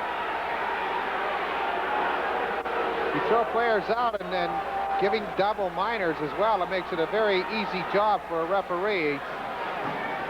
Doesn't have to really stick his neck out and make calls. But you can see Buskas right at the top of the screen there really holding on to Ray Allison as Allison was trying to get loose. Cochran was in the slot area. Buskas gave Allison a shot as he went down. I think that's what Cochran came over to talk to him about. It's almost been 2 minutes for bulldogging there. Well, that'll be the end of Cochran for the rest of this period. There's only 8:16 remaining, and he'll have that minute and 44 remaining in the third period before he'll be able to come out. 3-2 the score. Flyers in the lead. 4 shooters to 3 the Flyers have. That the advantage and the extra ice out there seems to favor them, though Mark Howe had trouble. A Penguin is without a stick. Flyers hustle in. Clark to Howe. A shot. Pad stop. Save by Dion. Rebound to Howe in the corner to Clark. Has a man in front. Gives to the back. Dvorak lets it go. That hit a knee and went wide. Howe to play for the Flyers. They set up for a cross, and it is back to Howe. Clark at the front. Dvorak over to Prop, and he was looking and saw it go under. Howe checked by Baxter. Prop gives to Dvorak. Couldn't get by Hotham on defense, and Hotham tries to clear but can't. Stickless now is Paul Baxter. Puck kicked back to the Flyer line, and Baxter will execute a change with Price off as Clark hustles it back to Dvorak. Penalty time has expired on the coincidental minors. It is 5 against 4, as with it is Dvorak in the corner to Clark. Dubbed his passing attempt, and it's cleared by St. Laurent. 1 minute left on the power play. The minor Tobuscus for holding. 3-2 the Flyers lead with 7 minutes, 10 seconds to go in the second. Dvorak taps to McCrimmon. Wrestled away there by Boutet. So McCrimmon has to get help from Lindbergh to tap it to Dvorak. Flyers doing a lot of circling here and trying to get things set. Now it's outletted to Ron Flockhart. Has the Penguins backing as he gives on to McCrimmon. McCrimmon toward the corner. Has Flockhart in back. Got it in front to Sittler. Checked from him by Malone. Sittler pumping it along now to McCrimmon. In front is Paul Holmgren. To Sittler in the corner. Chopped from him by Chorney. Waiting to play as Flockhart. Across now to Wilson for a drive. That one blocked in front. Rebound picked up by Flockhart. A shot blocked by Price. Another try, and that one got all the way in on Dion, who shut it off.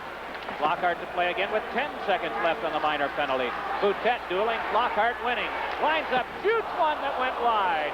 And Holmgren has it punched from him by Price. To the corner they go. Wilson pinching in as the two teams are now back at full strength.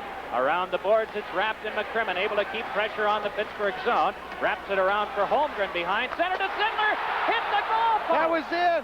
That hit the back of the net and went in. I swear I really looked like it from here, Mike. Okay, Holmgren behind. Checked by Chorney. Buck loose behind, and Sittler hoping for it to come to him, but instead it's Malone who clears.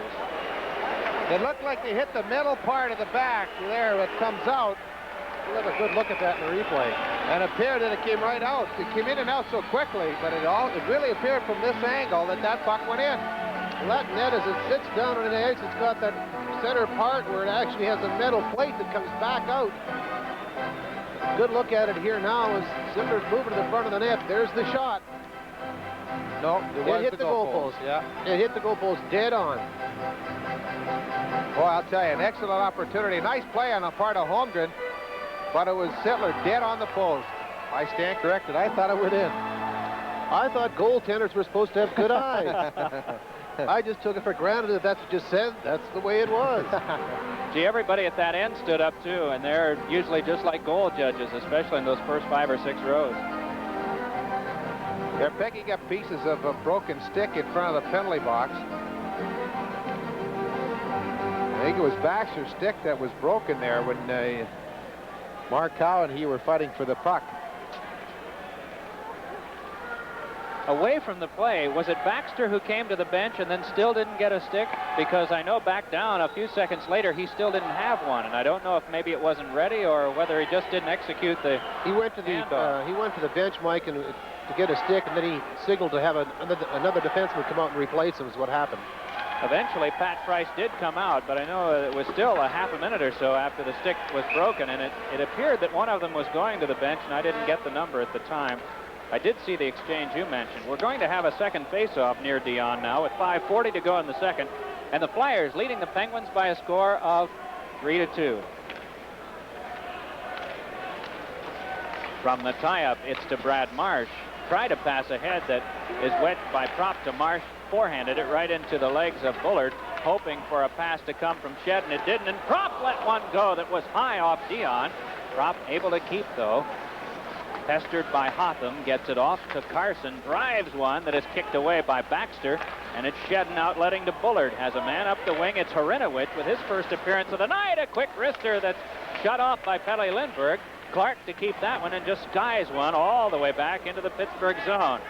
5:05 to go in this, the second period, as we have an icing call with the Flyers ahead in the game 3-2, out shooting the Penguins 27-11, 10-3 in this period. Other games, I was just saying quickly, Eddie, Washington and Boston are tied at 1, and the Rangers lead Jersey 2-0 in the second period. I was going to say that opportunity down the Flyers zone. Harinovich was using the Flyers defenseman Dvorak as a screen, and as soon as he got Dvorak in between himself and the goaltender, he unloaded with a good wrist shot, and Lindbergh had to be quick to make the save. There you see Ilka Sinisalo, who has the deciding goal in this game right now. It came early in this period unassisted at 2:34. The third Flyer goal, they lead 3-2. If the score were to remain this, he would have the winner, and the Flyers would be 3 points behind the Islanders in the race for the Patrick Division lead. As Howe gets it to Sittler, nice hand on the wing to Allison, and Ray Allison fed it in front, but it was to the corner.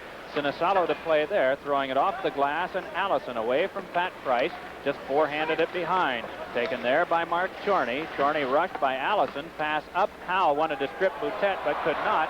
They're hung up in each other as back up with it as Hannon left the puck behind, and Howe just feeds the safety back to Sittler. Couldn't get it through Boutet's checking, and Boutet got one on to Hannon. Hannon in, gives to Keogh, then through the legs of Hannon, who recovered, but behind the net is shoved off by Howe. Still they spar for it in the corner. Away from Sittler, Hannon got it to Baxter, then back to Dave Hannon. Behind to Keogh, tried to stuff her, and it was shut off. And then there was a little bit of opening there, but that's when he wasn't able to poke it through. Well, now we have a few pushing and shoving in at the side of the net there. As the young centerman Hannon took a extra shot at the goaltender, now they're having a few words. Allison and Hannon. As a fan is trying to get a closer look, or maybe she's an excellent lip reader. She better not be. We've got the linesman in there now in between the two guys that are involved in the altercation, so things should settle down. I say should. They're still talking. It would have to help a goaltender's confidence just to have somebody stand up for him when things get a little tighter on that net. It certainly does. You like to have those guys come in and clear that front porch, especially when you're down and you got your hands exposed trying to grab onto that puck. Those skates are awfully sharp. The era in which you played, Chief, you had so many that they'd just be fighting to get in there, wouldn't they? Well, we had one premier one. Would he have been number 8? No, number 2. Oh, I see. Not too many guys stood around in front of that net when he was out there. I see. I thought you meant in taking your cause to the player who happened to get a little close to you. Still they work along the boards. Baxter rushes in, tries to outduel Holmgren. Down he goes, and Holmgren will go off on a hooking ramp. And so the Penguins will get a chance to tie the game with a man advantage with 4 minutes to go in the second. This is the Penguins' first opportunity on the power play, as the Flyers have had the 2 other chances. Their power play is working at a 25% ratio. 34 goals for 135 opportunities, which is not that bad. 25% is pretty decent. I don't think there's any doubt about that penalty as Paul Holmgren picks up a 2-minute minor for hooking at the 16-minute mark as he pulled down Baxter, as Baxter got around the inside of him heading towards the Flyers net.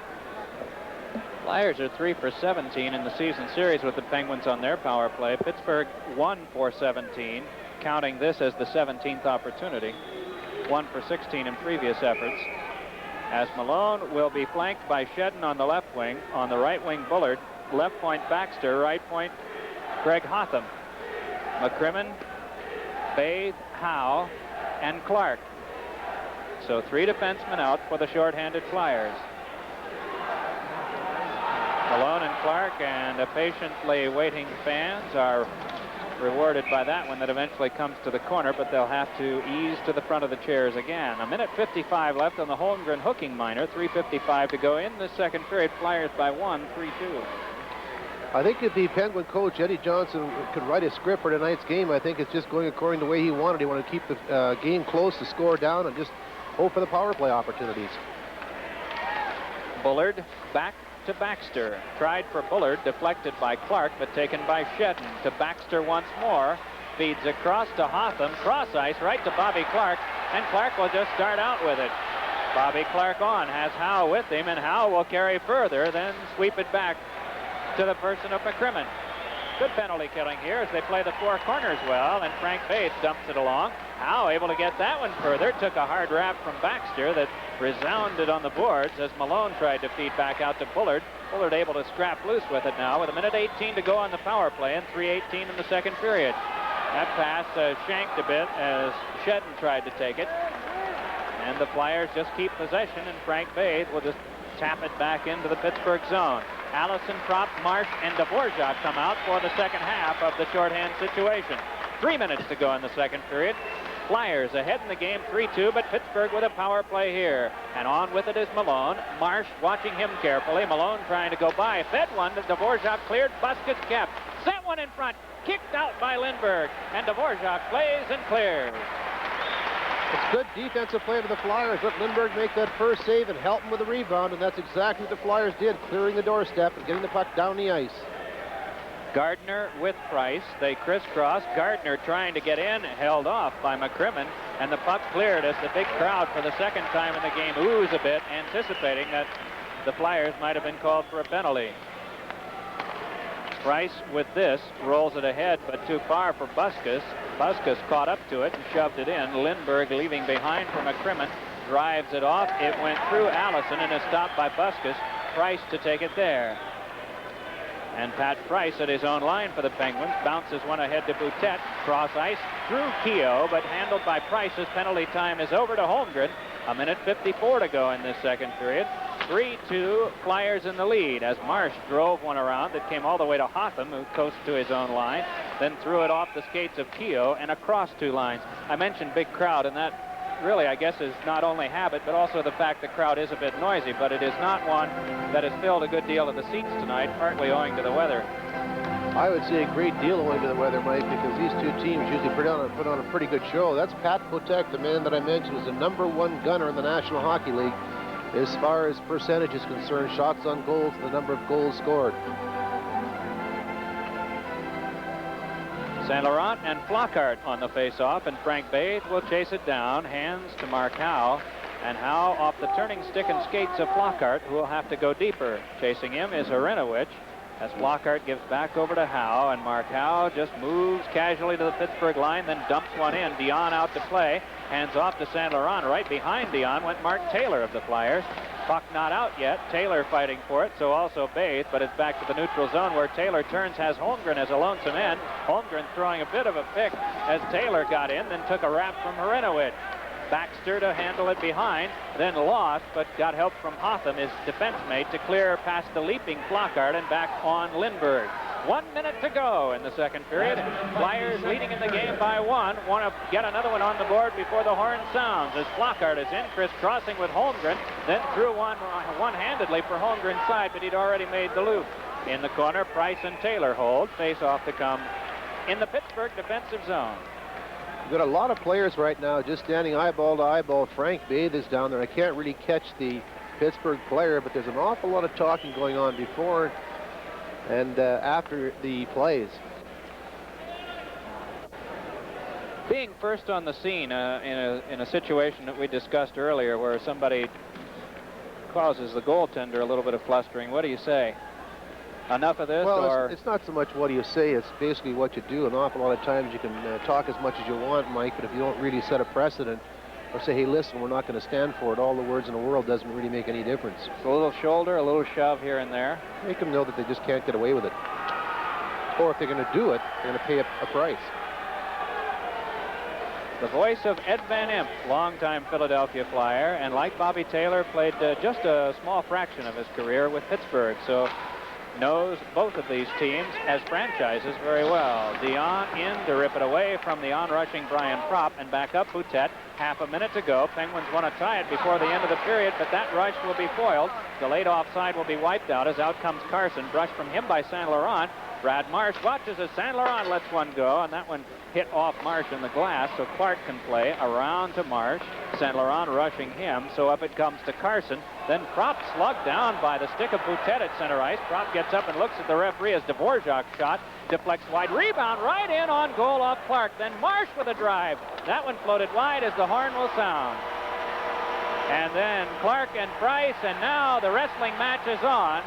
as Price is locked up with Lindsey Carson.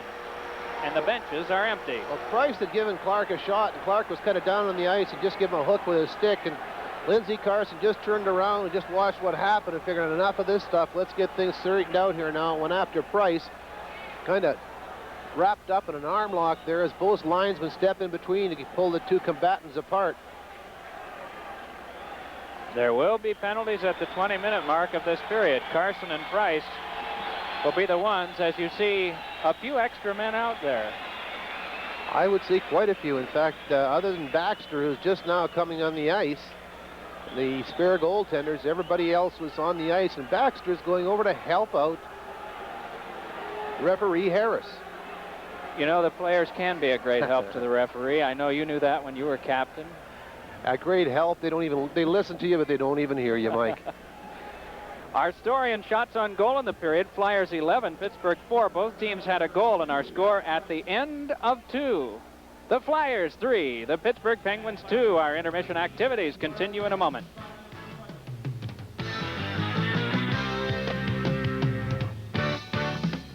Chevy Chase is Max Fiedler. Johnny Tuna? An air traffic controller who's losing control. 350. Oh, there, France. 350 for tuna? Copy your correction. Coming in at 350 from Tunis. Not you, Tunis. Maintain 325. He lives a modern life.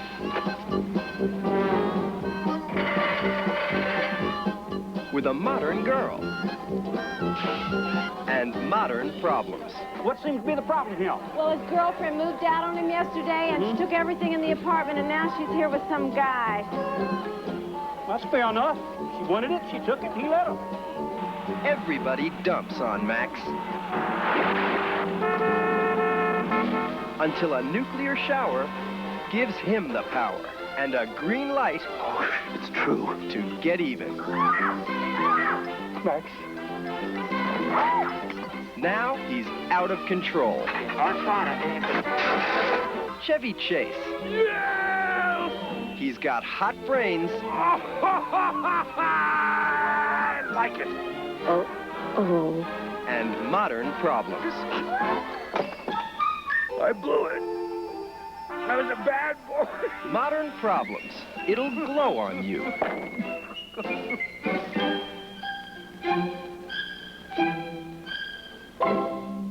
Comparing to Boston, those guys. 3-2 the score after 2 periods of play. Flyers in front of the Pittsburgh Penguins. And with me right now is the guy that's leading in goals for Pittsburgh, Pat Boutet. And Pat, that's something that I guess when you really try and ask a player what's the difference between one year and the next, it's just a matter of the bounces, I would think. Well, I think I got off to a really good start this year, and I capitalized quite a bit in the power play. And I think, you know, when the puck starts going in for you, like the start of the year, it was unbelievable. And I've had my trouble as of late, but I think if you keep working hard, and maybe the bounces start bouncing your way again. We were mentioning up during the second period that this seems to be probably the quietest game that these two clubs have had over the last 2 or 3 years. Do you agree? Well, I think there's a lot of people missing in the stands tonight too, and I think today we had a long day. We didn't get into around 3 o'clock or something, and we got stranded in the air for a while, and we had to go somewhere to Allenville or something. Allentown, and then we had to bus in from there. So I think we're a little tired, but you know, we're only 1 goal down going into the third period. I think if we can come out strong in the third period, there will be good shape. Club went to youth over the last couple of years there. How much burden does that put on guys like you and Ricky Keogh and Randy Carlisle? Well, I think it's, you know, all the teams are going to youth now, and we got a lot of good young talent in our team this year, and they've really been a big asset to us the last 5 or 6 games, and I think it's up to the veterans to more or less lead the way for them, and like I think any good team that has a good combination of veterans and young players is going to go a long way. That Dave Hannon, the centerman that you've played with most of the time in this game here, seems to be really a good find. Well, he's a real feisty player, and he works real hard, and he's a good skater, and like I say, you have players like that who work hard, and they seem to pick up everybody else a little bit. Do they look to you guys more for leadership on and off the ice? Like I say, I think it's, you know, they ask us a lot on the ice what to do, and I think like we've got a lot of young players playing with certain veterans and that, and it's up to the veterans to help the kids along. I think, you know, it's tough to play in the NHL, and if we can help them as much as possible, it's going to be good for the team and good for ourselves. Eddie Johnson, EJ, as he's commonly known to everybody in the league, has he adjusted his style of coaching with the youth? Well, I think that, you know, Eddie's a real, he goes with the basics of hockey, and he's a real good teacher, and I think with the young kids, you know, he's got his door open any time, and he helps them out quite a bit, and I think for us to be successful, we have to work together, and he's been really great that way with the kids. You're down by one, as you mentioned, going into the third period, and you haven't had an overly abundant of shots in the first two periods. What do you have to change going into the third to get possibly tie, get ahead in this game? Well, I think the big thing is to contain them in their end, to get on them quick, and like I think Mark Howe is the only really player that can really carry the puck out there in defense, and like they move the puck real well, they get it out of their end quick, and if we can get in there, get that first man on them, and contain them in their end, and get a few shots on net, I think we'll get back in the game. What's the fear? If you open up too soon and you give them a lot of 2-on-1s, 3-on-2 breaks, that's what you have to, I guess, really guard for. Well, you know, Philly always plays well at home here, and I think if we can contain them and stay as close as we can to them as possible, and maybe get a power play and get that next goal, we'll be right back in the game. Well, Pat, continued good luck for you in the rest of the season. Thank you very much. Our guest, Pat Boutet. Flyers are up by 1, 3-2, and for a look at our intermission activities, we're going to go to the voice of Mike Emmerich again. Guests receive a timekeeping gift courtesy of Citizens. See the finest in accuracy, dependability, and beauty. See Citizens at Kay Jewelers. Kay Jewelers are your hockey friends. Coming up during this intermission, our attention will turn to the keeping up muscles with our muscle mentor, Pat Croce, the Flyers conditioning specialist. He'll show us how the Flyers do it in their training camp at Maine. And our Flyers quiz will focus on overworked goaltenders. All that coming up as our coverage of the Flyers and Pittsburgh Penguins continues in a moment. From the music of the past comes the musical of the future, Pennies from Heaven, starring Steve Martin in a dazzlingly different role. No more money in the bank. No cute baby we can spank. It's all singing. It's all dancing. And it's all inside of Arthur Parker. Pennies from Heaven. You know, in recent years, because of the push on physical conditioning, we've become used to multifaceted, exotic centers with fascinating equipment. But that doesn't seem to be the case here in the confines of the Cumberland County Civic Center with this sort of journeyman setup. And I guess the obvious thing to do would be to go to the Flyers physical conditioning coach, Pat Croce, and say, why the ad-lib situation? Well, Gene, in Philadelphia, we have beautiful facilities. The Norwest, the Olympic weights, the beautiful bikes. But to come up to Maine, we can't transport all the equipment, or we can't buy another set of equipment. So what we have to do is makeshift the equipment to have a nice circuit specific for ice hockey. I think the key is, what, circuit? Circuit.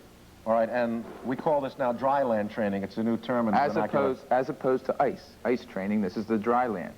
Key phrase to all of this, preventive medicine? Right, conditioning so that we prevent injuries. If I can condition an athlete to be in good shape, then I don't have to treat an injured athlete. Much of what you're doing not only is suitable to a professional athlete, but under care and common sense, Gene Hart or anyone else could use it for good shape. Definitely, Gene, definitely. Don't be so positive about and that. anyone out there who's watching, please, we do recommend that you can try some of these exercises after you've had a thorough physical from your physician. And he tells you exactly what you can or can't do. Exactly. Please don't just go out and start something and make it too hard too soon, then you get too hurt. We don't want that. Well, let's go right to some of the specifics of this ad-lib situation. Okay, Gene, here's one exercise that all you need is a stick, a rope, and a weight. What we use for the Flyers is a 10-pound weight. To do the exercise, you just rotate your wrist toward yourself with the palms down. The Flyers, in fact, to make it specific to hockey, hold the stick as if they hold their hockey stick for left-handers, for right-handers. As fast as they can go, we perform the exercise for 30 seconds, take a 15-second rest, then move to the next exercise. For those of you who like to do this for your forearms, your wrist, and your upper body, use a light weight. Don't start with 10 pounds. Start with something maybe 2 pounds and increase the weight as you can tolerate. And just nice and easy, rotate it up with the elbows bent. For shoulder strength, just extend the arms at shoulder height and rotate the wrist. So therefore, you're working the wrist, the forearms, and also the shoulders. And let it back down. Don't just let it roll. Nice and easy. Let it back down. Part 10 of Pat Croce's conditioning circuit called figure eights. And all you need here, piece of cardboard, red magic marker, a weight, piece of broken stick, and certainly figure eights, Pat, are not unfamiliar to hockey fans and those that skate. Idea the same? Somewhat similar, but here we're trying to, again, work the wrist. Specific to ice hockey, we want to work the wrist. All right, so what do we do? Grab the stick as you would your shooting hand. You almost have a golfer's grip there, so it would work for them too? Also, great. Golfers as well as tennis players. Right. And from here, just trace the figure of 8 in the air. Go around, then we reverse the direction and go in the opposite direction. Now, I notice you're trying to use just the wrists and not Just the arms. Very true. Just the wrists, no elbows, no shoulders, all wrist. You know, hockey is specifically the shot that makes the win. So what we're trying to do is build the wrist, the forearms again. This is another wrist strengthening exercise. How about the weight here for the players? This weight is a 5-pound weight. Some of these fellows can do a 10-pound, but I don't want to demonstrate that because I can't do it. Now, is this something Gene Hart could do? Well, Gene, in your case, for gray-bearded old fellows like yourself, I would use a 1-pound weight and just go straight down. Thanks a lot. Gene, remember that medicine ball I asked you to hold earlier? Well, it serves a purpose in our circuit. This is known as the ball lift. And all we do, it's a 15-pound medicine ball, is sit down, squat on your knees. Grab the medicine ball with both arms straight out and lift it straight up in the air. And then slowly let it down, touching the mat. And up. And let the ball down slowly. For those of you at home that want to do the ball lift, it doesn't require a medicine ball. You can use an empty gym bag. Fill the gym bag with books, soup cans, clothing, and as you get stronger, just add more resistance, more books in it. The exercise is great. It builds the upper back, the muscles of the shoulder, and it's nice and easy to do. Well, we've just had a brief demonstration of the circuit. In fact, we've seen 3 out of how many stations? 3 out of 22 exercises, Gene. It takes about 20 minutes to do the whole entire circuit. The other exercises are your basic bicycle, weightlifting, trampoline, a lot of things that the people at home already recognize. That require kind of standard equipment, but what you've shown us, a player could do in a hotel on the road if he didn't have a facility. Our viewers could do at home. Gene Hart could do in his house. Gene Hart, definitely. Well, you know our away game circuit lasts 40 games. So that's 40 times we're away from home. So we try and implement innovative techniques so that they can do on the road to maintain their upper body strength. Remember, Pat Croce said, before you attempt any of this, make sure you get a physical. Pat, thanks so very much for the demonstration, and obviously from your build, it works. Gene, it's my pleasure. Hold this, please.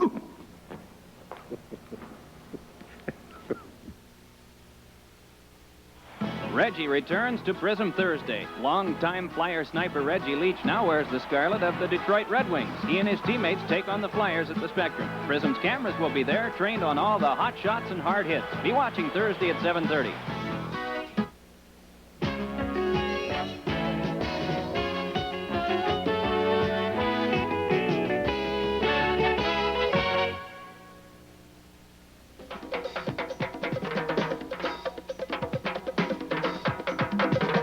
A busy goaltender, Mike Liut of the St. Louis Blues last year played in 64 games. Who was the last goalie to play in all of his team's games?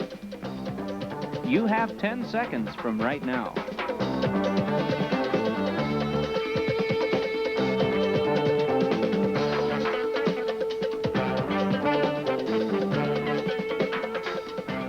Though Plant and Hall both did it, the most recent was Eddie Johnston of Boston, playing all 70 games in 63-64. That's the Flyers quiz. I'm Mike Emmerich. Now there's really more to love, and it's not just in the afternoon. A new day in Eden.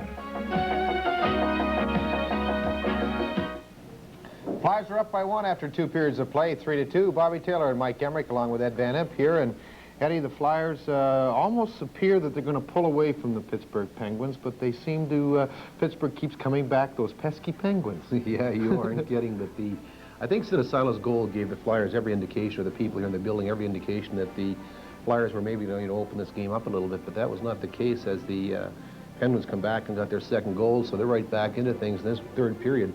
The way the teams are kind of going from end to end, it's wide open, it's up for grabs. Well, we sure like to see that first goal, and the fact is that the Sinisilos showed great speed. Boy, does he ever, when he gets a step on any defenseman in the league, I'm telling you, he's going to be awfully hard to catch. He's in all alone, the goaltender, Michel Dion, just makes a quick shot and just beats him. That was an encouraging goal for the Flyers. He gave him that life, but not for that long, as the Penguins are going to come back on him. I think the play on Paul Baxter's part really shows that you don't have to really hit a guy hard. He caught him off balance on that shot. You can get in his way and take him out of the play like Baxter did, and that just left the whole alleyway to the net open. Baxter stepped in and unloaded with a shot and beat Kelly Lindbergh. What do you look for in the third period? What I hope to see is the Flyers not to sit back. I hope to see them come out and be aggressive, go after the Penguins in their own zone, because I heard part of your interview with Pat Patek, and that's exactly what they feel they have to do. They have to get the Flyers in their own zone, but it's going to be an interesting third period, and needless to say that the next goal for the Flyers is going to be an important one. Well, as we do periodically, we salute the players in the three-state area here, the minor league players. For you new people in Allentown, we call it the Prism Player of the Week.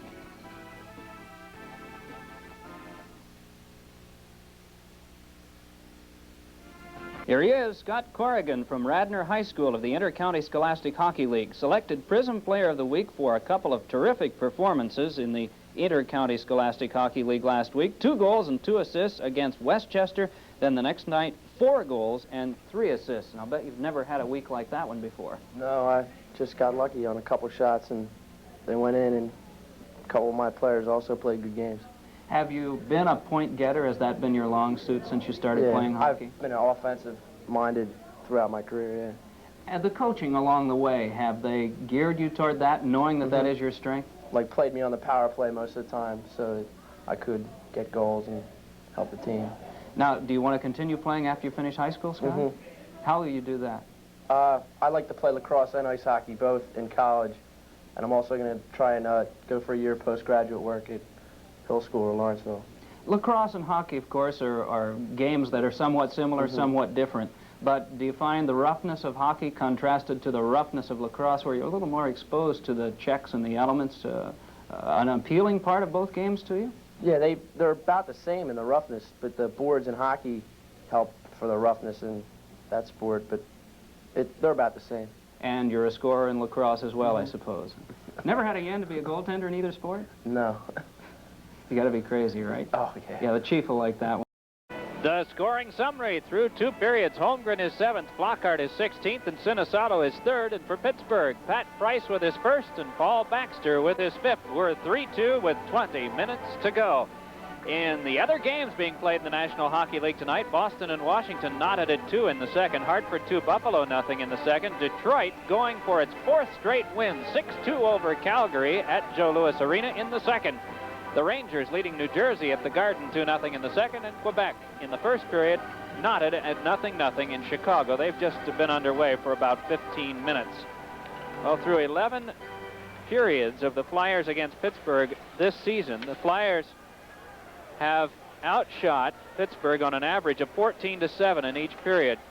You got to get a look at what occurred at the end of the first period here near the front of the goal. As you see, Price riding in to Bobby Clark. Down he goes. Then Lindsey Carson came to Clark's defense. And for that, both of them, both Price and Carson, received major penalties for fighting. The scuffle ensuing. And a lot of humanity out on the ice. To be exact, about 38 or 39 hockey players, less the backup goaltenders. Regular goaltenders were still out there and gathered around watching it all. So we have Glenn Cochran still serving time left on his misconduct. Carson, as well as Pat Price in the penalty box on Majors. Teams are at full strength as that one cleared right in on Lindbergh and hopped up to Marsh. Jammed along by Shedden, and still they work, but it's Prop outletting for Paul Holmgren. He's got a chance at this one as Holmgren taken down, goes right into the net. No penalty call. Boy, oh boy, Paul flat on his back there in the net as he was playing that one on the carom, hoping to take it in stride, and his feet taken out from under him. We'll get a chance to watch this a little more carefully again. The defender is Malone. Holmgren goes down and goes skidding right into Dion's left knee pad and then into the net. And one side of the net came off its mooring post. And they are ministering to Paul Holmgren right now near the crease. Some of the fans you're able to hear in the background yelling in the direction of Wally Harris. But it is Harris's view that that was not a foul, and it was just a matter of the two of them touching sticks. Both of the sticks at that point were starting to come up, as I recall. And Paul up and okay. You know, you have to take a bulldozer to get him off the ice. He had those back spasms. I'll reiterate that again against Pittsburgh a couple of weeks ago. expected to be out around 10 days. Missed, I believe, just one game. Came back the following Thursday after a Saturday night game, and has been back ever since. So when Paul Holmgren is hurt, you know he is really hurt. He remains out there with that man, Bobby Clark, and with Brian Propp. Marsh and Dvorak, the defense. And Bullard is chased from the face-off, and Clark is too, and gets a word in edgewise. Holmgren and Malone, the two involved in that last play in which Holmgren went skidding into the net, will draw on this one.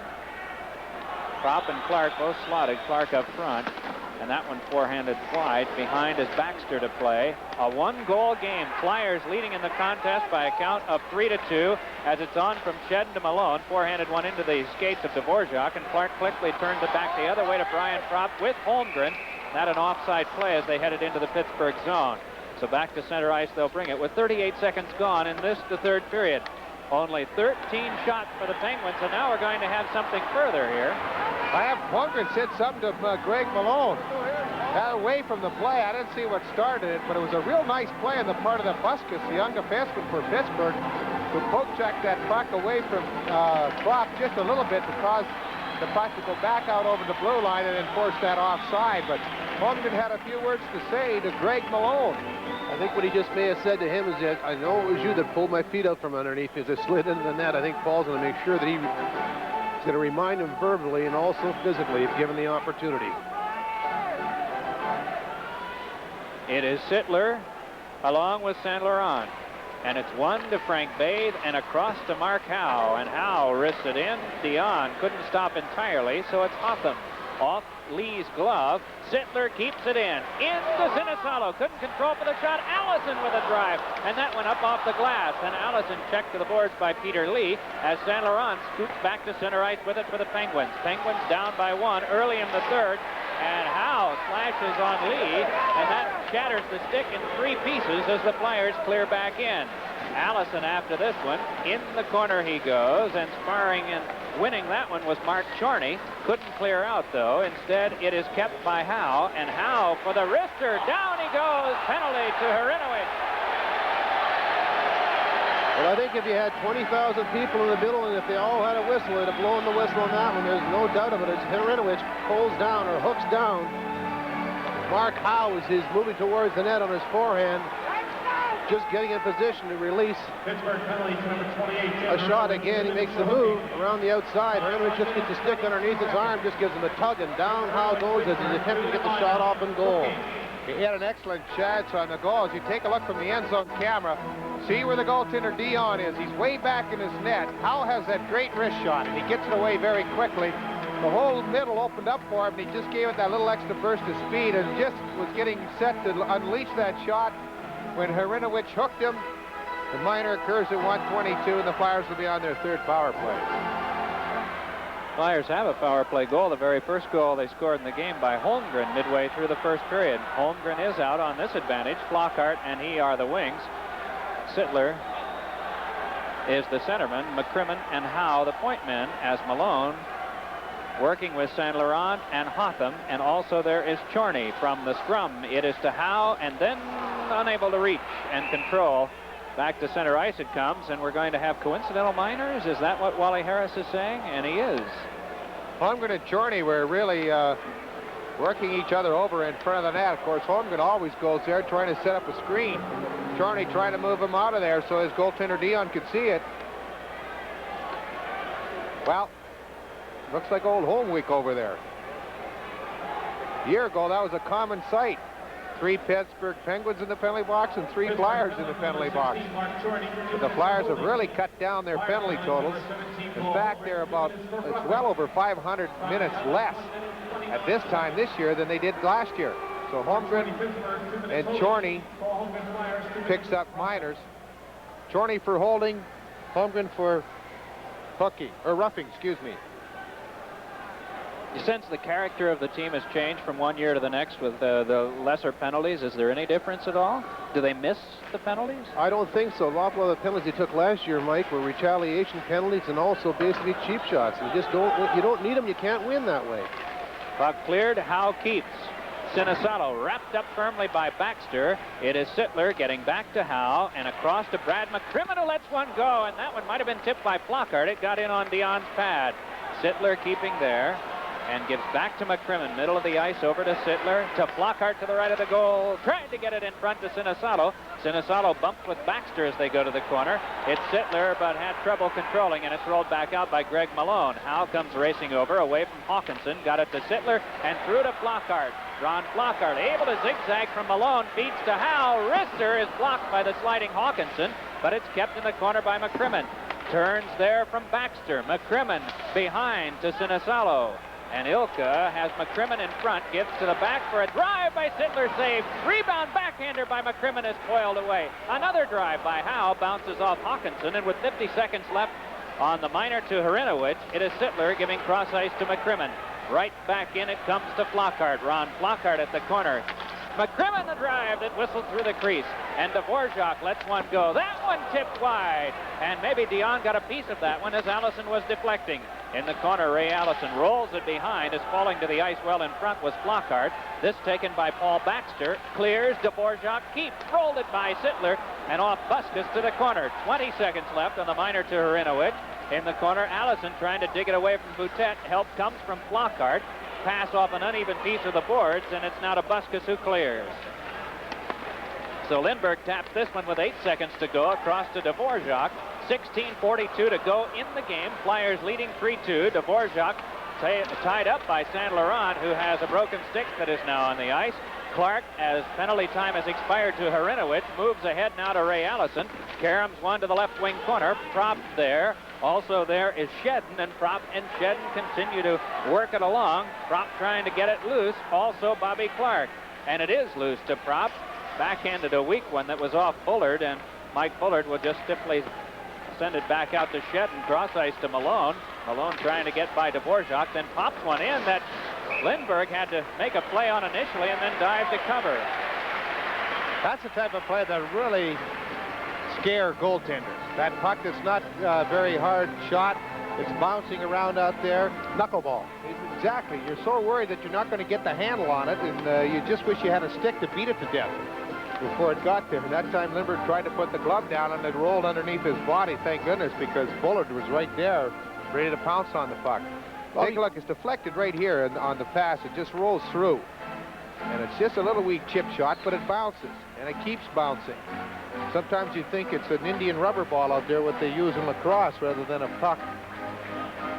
Question, Bob, the only 14 shots on Lindbergh's face, is that more difficult for a goaltender to play that way than facing about 25, 30 shots? Oh, more definitely, Eddie, because the fact that you're cold and you're not really into the game mentally as well as when you're hitting a lot of shots. Howe's pass misfires on Taylor. Flockhart racing back. Baxter there as well, and they say Baxter touched it first, so it is an icing call.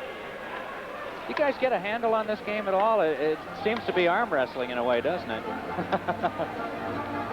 We were talking about that, Mike. I really think that the game is the Flyers have dominated as far as shots on the scoreboard. They've had 31, but they really haven't getting to the net or putting in the rebounds. The Penguins have only had 14. Several of them good, but the game, as far as I'm concerned, is still up for grabs. That next goal is really important. Gardner on to try to get it for the Penguins. Got it to Jonathan, but then it was off him, and Mark Taylor advances it out. Shooting it in. Holmgren goes to the corner with Baxter. Holmgren let a shot go that sort of squibbed in on goaltender Michel Dion, and he held on. Ever notice how people go over to that big number 17 rather gingerly? If that was any other player, the Penguins would have been all over his case as he tried to jam that puck loose from his goaltender. But they just sort of go over there and politely ask him to stop doing that. Holmgren tried to get around. It was a nice play on the part of the Pittsburgh Penguin defenseman out there to keep him away and keep him wide as he tried to jar it loose, but Dion had it well under control, and the faceoff will occur to the left. Glenn Cochran should be out of that penalty box. Yes, he is. I was just saying, he had that 10-minute misconduct at the 11:44 mark of the second period. So he is now out of that penalty box and on the ice, and he'll be teamed back up with Mark Howell, so that'll put the Flyers' defense rotation back in order.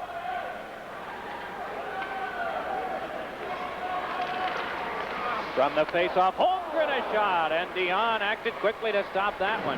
Puck flipped at center ice, and did Holmgren take McClellan into the boards? That one bailed out, Mike, really. Taylor right back in. Mark Taylor over to Flockhart. Buskus wraps him up. Try to pass for Holmgren. It's kept at the point by Howe, but it misfired off Holmgren.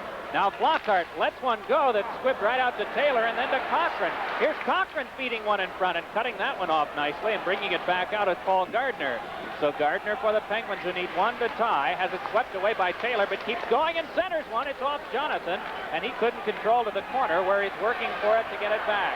Cochran tried to get it away. It's punched loose to the point. Hotham keeps in a shot deflected by Gardner. It went off Howe and is now fed back to Hotham again. Karam's one off the boards that Howe flags down behind and feeds on the right wing to Tom Gorance. Gorance pinched there by Chorney. Flockhart there as well, and there'll be a face-off to occur in the Flyer end. Well, Chorney was right on Tom Gorance when the puck arrived coming around the boards, and Tommy Gorance made a good play. He had nowhere to go with Chorney being right on top of him, so he froze it. Well, Jamie McVicker again has come up with a gem of a stat here. He's pointed out that the Flyers have won 37 and lost 17 faceoffs, outshot the Penguins 33-14, and outscored them 3-2. So they're winning them in all the major categories. Faceoffs are a very good indication on how well the team is playing and how well they're controlling the game as well. Sutter and Hannon wave. So instead it'll be centerman Ben Wilson to draw with Boutet. And Boutet leaned on. Down he goes from Dvorak checking, and the puck thrown right back out, and Pat Price goes back to take it. Price backhands off onto the stick of Boutet. Headmans it for Hannon. Wedged it free to Kehoe, but he was still at center ice, just barely, and offside is the call. Tommy Gorance has made two excellent defensive plays for Philadelphia. That one along the boards there, which you pointed out, Eddie, with Mark Chorney really picking him off, and Gorance, rather than trying foolishly to keep the puck at play, froze it, or else we call it ate the puck. And that one right there, he back-checked very well to take away the charging forward Kehoe. Kehoe was a trailer, but the puck was offside as the pass came outside the blue line.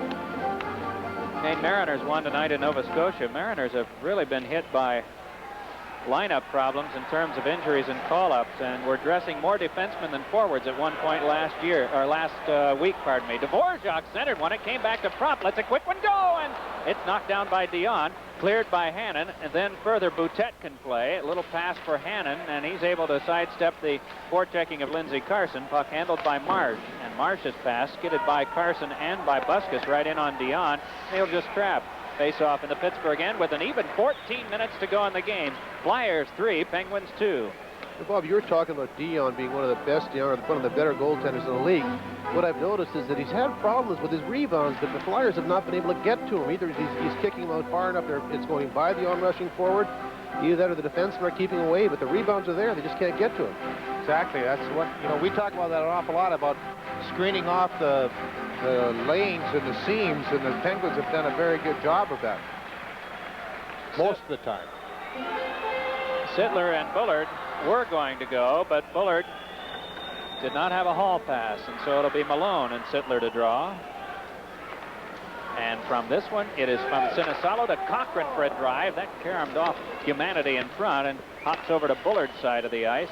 Off Malone. Sinisalo wants to keep things going back in the zone, but instead it's a neutral ice where Baxter shoots into the Flyers' end. Bounces away from Lindbergh's one-hand reach, so it's Mark Howe right in front of his own goal with a pass on the wing to Sinisalo. Jammed it ahead where they might have had a 2-on-1 had it been completed, but no soap there. And Howe follows up further, but then lost to Hotham in the race for the puck. Right back out at Shedden on to Malone. Tries to feed the wing to Bullard, but instead it's Sinisalo back on the wing to Darryl Sittler. And Sittler cruises to the slot, cranks one that is behind and held by Dion.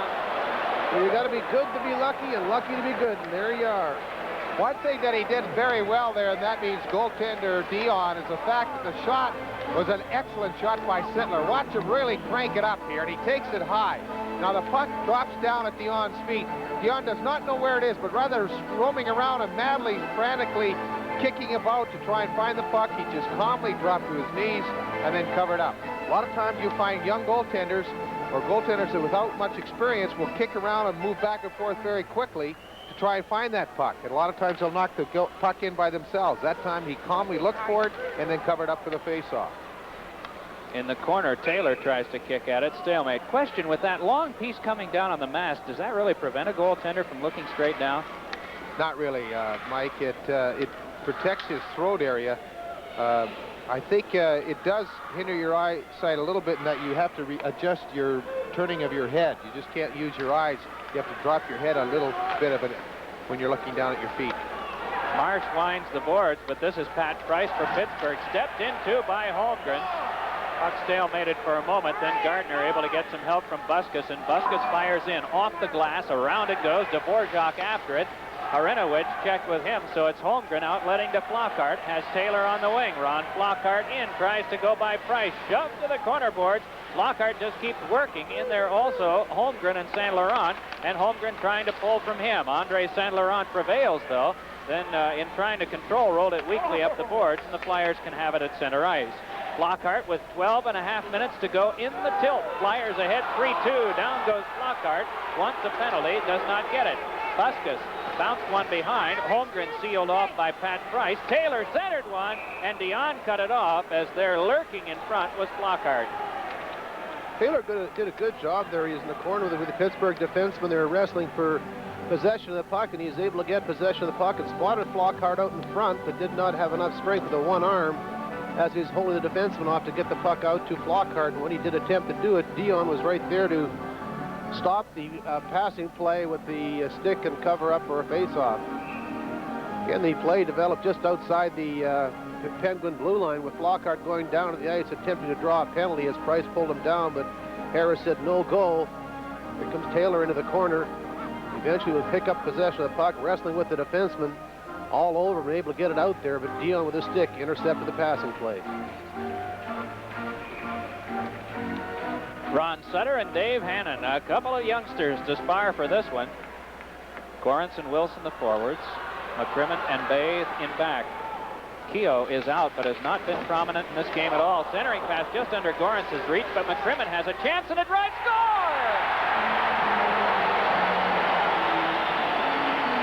Brad McCrimmon puts the Flyers ahead by 2 with 12:11 to go. Well, that was the goal that we were talking about, that we really felt it would be an important goal, is to get the Flyers into the 2-goal lead, and he went back to McCrimmon. McCrimmon has got some time, and he unloads, and it appears it was McCrimmon all the way. It was Brad McCrimmon's first goal of the year. Again, back to the in behind the net, gets it around, out to McCrimmon. McCrimmon has time, he has a look, and he unloads with a big shot from the blue line. It appears that no one else touched it, so it will be McCrimmon's goal. First Flyer goal for Brad McCrimmon. We'll pick up the assist. Chief will give them to you when we get a moment. Frank Bays comes back to take this from Billy Lindbergh. Bays stepped into there by Hannon. Puck kept at the point for a shot that Lindbergh did the split to turn out of the way with his stick. Then Keogh hit by Ben Wilson as the puck lines the board. Bouchette and McCrimmon go to the corner, and Brad McCrimmon able to step free with it and send one off the glass for Wilson, who's shoved by Keogh. Wilson able to get it out, but in the skates of Tom Gorance, it might have been away. Here we go. Ben Wilson to Baxter. Baxter's covering up again. He is. He's got his gloves over his head. He's leaning into the glass where Ben Wilson can't do anything. You know what? Not to be a whiner, but you know, you play an aggressive game, live the role. He plays an aggressive game. This is twice we saw him do that. Cover up attempting. But Ben Wilson will pick up the extra penalty. But I mean, if you live by the sword, I really believe you got to live up to your reputation. Well, Baxter's been known throughout the whole league as an instigator, and he has done it so many times, and he is very adept at drawing penalties. And Wilson's going to pick up a 2-minute minor, which will give the Penguins a power play opportunity. Whether or not he'll pick up anything additional, you'll have to wait for the official call. Well, I'll tell you what, there's a way of doing things and there's a way of not doing things. If you live with yourself and play that way, God bless you. Roughing's the call on Baxter. Wilson trying to get it, and then he was taken as Baxter came in, missed Wilson, and took Bay the check, and then Wilson just took a shot at him. Picks up the roughing minor at 8:26, and the Penguins will be on their second power play opportunity. That goal, the fourth Flyer goal, was scored by McCrimmon from Ben Wilson and Ron Sutter at 7:49 of this third period. It's 4-2 Philadelphia with Pittsburgh on the power play right now. No less than 3 times last year did Baxter lure opponents into game misconducts. And in one case, it was a yelling altercation at the bench, at the penalty bench area, in which Chris Nyland threw a puck at Baxter and was ejected. He is a disturber, and as that one is cleared into the area that many think he should be right now, we'll have a stoppage with 11:30 to go in the third. Flyers leading 4-2. Couple of scores. Washington early in the third period leads the Boston Bruins 3-2. The Rangers are leading the New Jersey Devils 3-0 after 2 periods of play. And halfway through the first, Chicago holds a 1-0 lead over the Quebec Nordiques. Clark wins back to Frank Bay. Then Bay shoots one off Swede Knox that bounces to Baxter, who is being booed, and then takes a little lick from Bobby Clark after handing to Hotham. Then it is Baxter again. Every time he touches the puck, the fans respond. Somewhat similar, though not in the same way they do to Ron Duguay. Hotham around the boards. McCrimmon to play there. Bounces one that hit off Paul Baxter and then squibbed to center ice. Baxter has become an attention getter. That one thrown off now to Keogh. Keogh away from Clark. Cross ice. Back to Baxter again. Booed soundly as he comes to the line, and offside is the call, and the fans like that one.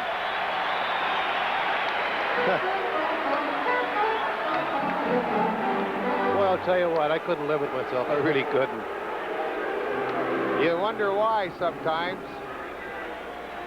Why players do that. Of course, he did give his team a power play opportunity and a good chance to get back in this hockey game. They're trailing by 2. They connect on this power play. It's back to within 1 with a lot of time remaining.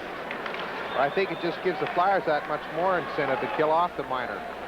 Dvorak threw it out at handcuff Pat Price, but he reacted, then couldn't connect on a pass, so it's Allison going back into his own zone and throwing it away. 58 seconds to go as the Pens have to chase. Their power play time starting to dwindle now. 10:25 to go in the game, as every Flyer check is going to be applauded now. Allison was spun around away from the puck by Pat Price. Play continues as trying to get in with Bullard. Could Dvorak right back to Allison. Picks up Brian Propp on the wing. Propp just controlling now, throwing it back to Brad Marsh, and the fans like this. Propp, cross ice, just playing some keep away, but that one bounced into Malone, and Malone will start it back as a man breaking up the wing. It's Jett. Malone backhander in front, and that one tipped away and brought right back up by Allison as Lindbergh and Dvorak were right near the front of the goal making the play. Tossed back in with 15 seconds to go on the man advantage and 9:45 to go to the game. Bullard brings it back out, gets away from Ron Flockhart, works on Frank Bays. Hope checked away by Bays, and Taylor tries to clear but can't. Baxter put it right into Lindbergh's glove, and McCrimmon drives it off the opposite side. Penalty time to Wilson has expired. Puck kept by the Penguins, and trying to finesse one in front that time was Shedden. Can't play in the corner. Bays there, punches it away. Wilson sealed up, or rather Taylor, pardon me, by Baxter. And on with this now is Ron Flockhart. Flockhart in, lets it go, and just wide. Around, it's kept by McCrimmon, but that one bounced to Harinovich, who stepped in too soundly that time. Moving in front now, a forehander by Taylor is blocked off. Rebound, Bays punches at it, but back come the Penguins, and St. Laurent goes down on the check of Paul Holmgren. Peter Lee is in, drive, pad, stop Lindbergh. Holmgren clears, busted keep, slipped one that went through Lee, who didn't see it coming. And a chance now for McCrimmon. Headmans to Flockhart. He's got Holmgren with him, and Taylor up the wing, but the puck to the corner, where Pat Price rolled it around, then took a freight train hit from Holmgren. Play continuing. 8:35 to go in the game. Flyers ahead 4-2. St. Laurent in, but Peter Lee was first. Stoppage of play on the offside. Wow, was the tempo ever picking up here now in the third period? Boy, I'll tell you, it really has. It seems ever since the Flyers were able to get a couple of rushes off on that shorthanded situation, and it did work in reverse for Pittsburgh. Baxter not going to, or not choosing to confront Wilson. Wilson gets the minor. The power play goes to the Penguins, and the Flyers really seem to come alive as they did an excellent job of killing off that penalty, especially the work of Allison and Propp. Flyers had a big save. Malone coming down the side there. He was trying to center the pass out, and Pelle Lindbergh deflected the shot away and out of danger. Allison rushed by Jonathan. Allison clears out. Pat Price along to stand Jonathan, who circles, falls, puck to Darryl Sittler. Sittler in, has Sinisalo on the wing. Forehander, pad stop, rebound, driven wide by Sittler. A chance again, Allison fan on the shot. Another one by Howe. It's blocked by Dion, and back come the Penguins. 8 minutes to go in the game. Flyers leading by 2 at 4-2. Mark Howe cruising in front of his own net. Rolls one ahead that bounced by Sinisalo. Then Sinisalo locks up with Hotham. Puck played by the turning McClellan.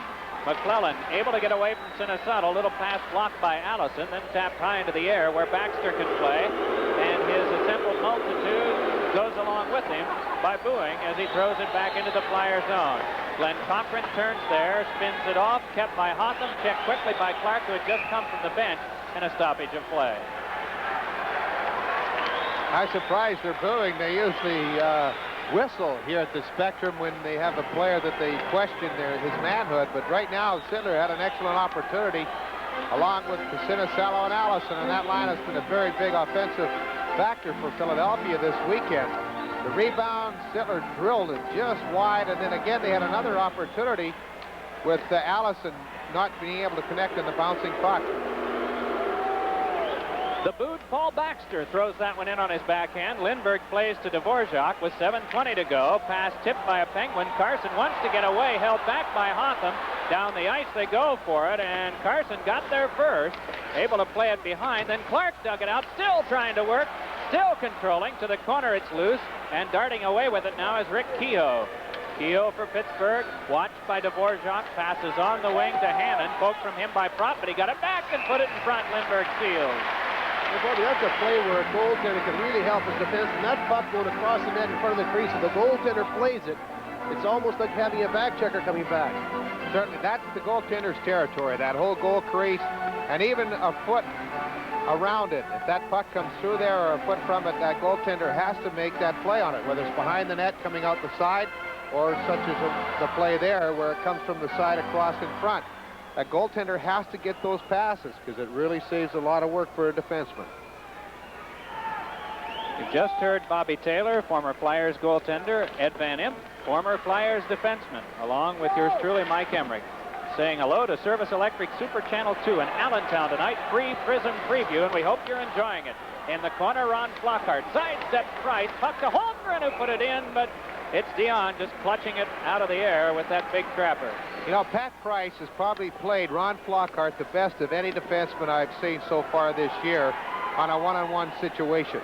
Price has really not looked at the puck. He's just kept his eyes on Flockhart and taken his body every time. And Flockhart has gotten away, but not entirely. And Price has done an excellent job of taking him off to the side. Holmgren again with a shot that trickled in on goal after being blocked by Buskus.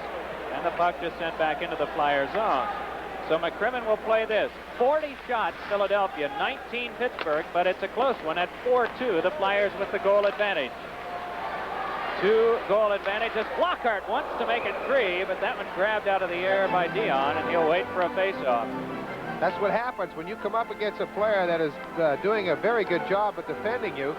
You start to do something different. This time Flockhart tried to take the shot, and he got it on net with Dion grabbing it or deflecting it away and up over the stands. But usually Flockhart will try that defense. He'll go one-on-one on him, making the other guy come over, or at least possibly draw a penalty or maybe even break through. But Price has done such an excellent job on him that he took the shot.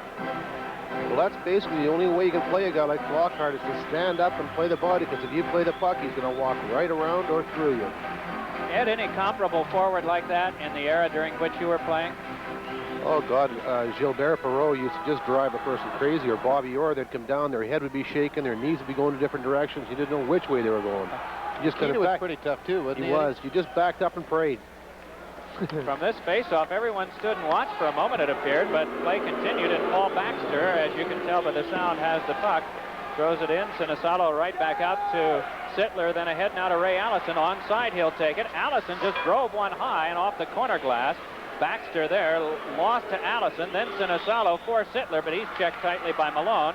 and that'll give Mark Chorney a chance to step freely with it. Under 6 minutes left in the game as Chorney hammers one off the Flyers corner boards, and around it goes to Greg Malone.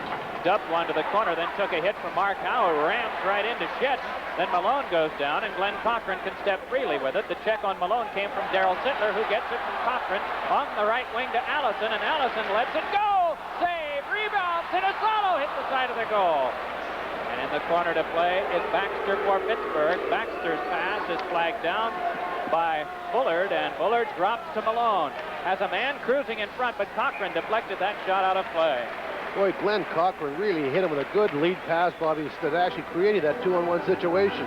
Boy, beautiful pass, Eddie, and most times you'll see a defenseman wheel that puck around the boards, especially near the end of the period, and the end of the result was the fact the Flyers had an excellent opportunity. Allison on the right wing.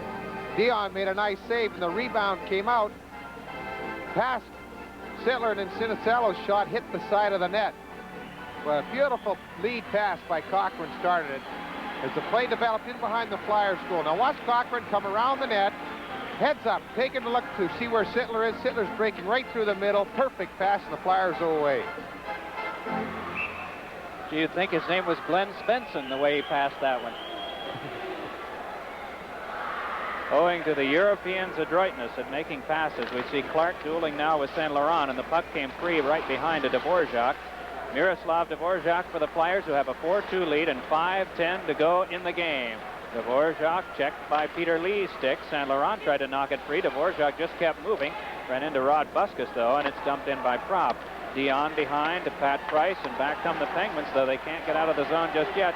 Forechecking and keeping it back there was Brian Prop, but it's Saint Laurent for Pittsburgh. Winds the boards. Lee rushed by Brad Marsh, so it comes off to Buskus, and Buskus will have to retreat, going the opposite side to Harinovich. Pulls it away from Bobby Clark. Harinovich just keeps going to the Flyer line. Bumped there by Dvorak, and a chance for the Flyers to start back. Bobby Clark on with Prop, and Clark leaned on by Hotham, fed it in front. Prop jams at it. Another one, save on the play to Dion.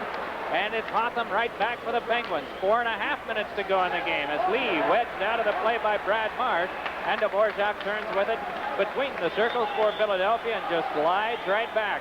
Miroslav Dvorak working on Baxter, shoved off by Baxter, puck taken by Hannon, then Baxter crunches Dvorak, who turns and goes right after it and pins it to the boards. Face off near Dion. Excellent puck control on the part of Miroslav Dvorak as he just appears to be going in slow motion, but he seems to move a lot quicker than it appears. And prior to that rush, Clark had an opportunity, tried to set up in front there, but it was a nice defensive play on the part of the Penguins. They were able to get it out, and then the backhand shot by Prop was easily handed by Dion. Boy, he's been tough tonight, Dion. Frank Bathe plays and puts one back in that catches a man offside. 44 shots, 40 saves for Dion, 19 shots for Pittsburgh. We got 4 minutes and 6 seconds remaining here in the third period. The Flyers are up by 2, as Mike mentioned, so the Penguins have got to open up. They got to take some chances. They got to send 3 guys in there hoping to get a loose puck or a Flyers mistake, get themselves back into the game. Keogh, Boutet, and Hannon are the Penguins as the Flyers control and shoot in. And Paul Baxter has the puck, in case you've not guessed. Headman pass to Keogh. Bathe getting back as Keogh trying to get free. Drops off to Hannon right in front, and he jammed it one-handedly against the side of the net. Puck toward the corner as Keogh fires there, gets it loose, has no one to pass to just yet as Flockhart all over him. Now Keogh in front, shot blocked by Frank Bathe. Down to the ice is Baxter, and here's a 2-on-1. Flockhart with Paul Holmgren, Hotham back. Holmgren the shot blocked, another try, hit the side of the goal. Flockhart tried to get it in front, and that one lay loose for a moment, but is now in the possession of Paul Baxter.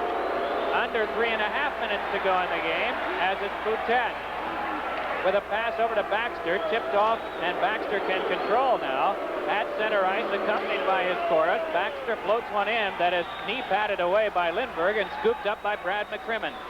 3:05 to go as McCrimmon gets by Bullard. Marches on the line, throwing it through Pat Price, who goes to the corner with Sittler. Price turning behind, goes down, trying to pin the puck there, and will do it. Well, he pinned the puck, he grabbed it, Michael, and pulled it right back underneath him. as Sinisalo was right on top of him down in behind the Pittsburgh Penguin goal. So with 2:56 remaining here, the Flyers again with the face-off in the Penguin zone are leading the Penguins 4-2. You're going to have an official on a different night who's going to make that call. But not this night. Was it Frank Bader or McCrimmon that had their hand on the puck and actually just pushed it away from the goal crease, and a penalty shot was called on it? Yeah. In a game against the Calgary Flames. But as long as you have individuals involved and not robots, well, you're going to have some inconsistency, or at least what's alleged to be. And also, Harris is the kind of official, Mike, that lets the teams play. He doesn't call the questionable calls. Talks to you a lot out there, doesn't he? Yes, he does. Sittler on the draw with Malone and stepping away with it. Going behind is Doug Shedden with 2:50 to go in the game. Flyers want to get to within 3 of the New York Islanders. They're in good position to do it. They have a 2-goal lead. Penguins hoping to mount an attack, but Sinisalo's nice play out of the air, keeping it to the corner where digging it out there is Ray Allison, checked by Bullard. Also there is Sittler as well as Pat Price, and there'll be a face-off near Dion. Right now, the Flyers are just content to keep the puck and the face-off down in the Penguin zone. I think it's an excellent strategy as Sinisalo knocked the puck down inside the blue line, dumped it back in the corner where Sittler was, and also Allison. Allison gained control and just put it in against the boards and froze it. So the face-off will be down in the Penguin zone. Flyers could face a couple of hot teams during this next week. I'll tell you about that in a moment. Big shot by Howe, ricocheted off the boards loudly, and it's thrown back out by Doug Shedden, and he took a hit from Sinisalo. Cochran along to the pass that caught a man going at center ice and then right back in with a couple of Penguins in the zone offside. The Detroit Red Wings have won 4 straight. They beat Calgary tonight 7-3, and they will be here on Thursday. Washington has gone 10 games without a win. There we are. You can't see our microphones, but there we are. And the cameraman right beneath us. Washington defeated Boston 4-3, and so the Capitals are 5-0-5 in their last 10, and they'll be here a week from tonight. Both games on Prism, and both against some teams that are enjoying some rather unprecedented hotness in the last couple of seasons. And with this is Lindsey Carson, trying to get it ahead to Prop, screened off right near the net, and hanging on to it is Dion. And now we'll have some more, as Baxter is the peacemaker this time, and the crowd gathers as it was Bobby Clark involved from Philadelphia. You see Baxter and Clark chatting rather casually as everyone else is involved in the more physical aspect of this discussion. And that is a time when you do not envy linesmen. Hannon, I believe, was the one who was involved initially with Clark, and Baxter was sort of the third man there and just sort of kept the peace. The faceoff will come back to center ice because the Flyers point men moved beyond the outer rim of the circles, in fact all the way into the fray. And so from center ice they will start it. 2:04 to go in the third. Flyer goals have come from Holmgren, Flockhart, Sinisalo, and McCrimmon. Sinisalo stacks up as the winner if the score is unchanged. Price and Baxter getting goals for Pittsburgh. Sinisalo is, by the way, an unassisted marker early in the second period. Flyers have led in the game throughout. And for those of you who just punched up Prism, Paul Baxter is being booed because of a little misunderstanding earlier in this period.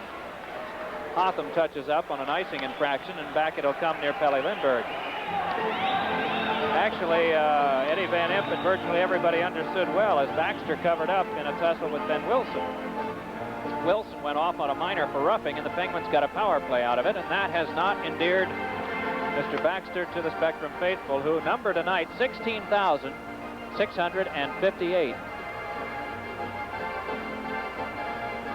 It'll be Darryl Sittler on this face-off with Pat Boutette. Just a minute 49 to go, and the guns are out for Eddie Johnston's Penguins. An old goalie that he is, he might just pull Michel Dion in the final minute, though it is a 2-goal disadvantage and not 1. As Baxter keeps with Hotham, close pay pass there, and that one went off Frank Bays. Behind, locked up with Boutette. Keogh trying to dig it loose. Bays sealed it up, then fell with the puck underneath, and That will result in the face-off in the Flyer end, as down in front was Paul Gardner and Darryl Sittler right over top of him. Flyers are asking for a face-off to go outside the blue line, but the ruling is that the point men did not come in too deep, and that Bathe was the one who in fact caused the stopping. Boutet and Sittler with Paul Baxter in the shooting hole, Gardner and Keogh up front. And from the tie-up, Sittler has two Penguins on him, but is able to shove it ahead to Prop, and ahead now to Ray Allison, who is in on a breakaway. Here's Allison, shot blocked off, as getting a piece of that one was Dion, the goaltender. Thrown off by Allison, and around it goes where Prop in the corner sees Keogh step in front of that one, and Keogh takes a tumble on a check by Allison. Paul Baxter turning with it. Time's a wasting for the Penguins, and they're not out of their own zone yet. Now Baxter and Allison shoving a bit as Hotham plays behind. Right back to Paul Baxter, and then the sticks came up with Darryl Sittler, and there'll be a penalty against Sittler as Keogh gets it in, and the Flyers touch to stop play. Sittler will go off for high sticking with 57 seconds to go in the game. And Pittsburgh has pulled the goaltender, and as you see Sittler drawing at Baxter, Baxter just turns away, and the Flyers will find themselves shorthanded, and Pittsburgh with 6 attackers.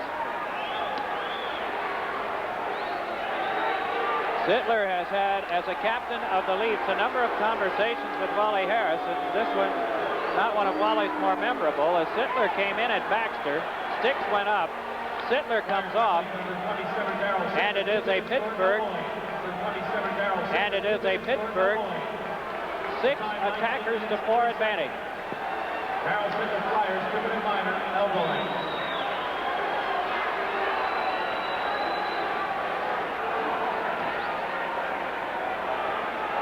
Dion came back out and is now sent to the bench. As first it appeared Eddie Johnston wanted to have him out there for safekeeping in case the Flyers won it, and then he said, well, no. 57 seconds to go, down by 2. We're going to have all the flags flying. And the flags include Boutet, Gardner, Bullard, and Keogh up front. Baxter, as well as Shedden, right inside the blue line. Clark, Howe, Brad Marsh, and Frank Bathe for the Flyers.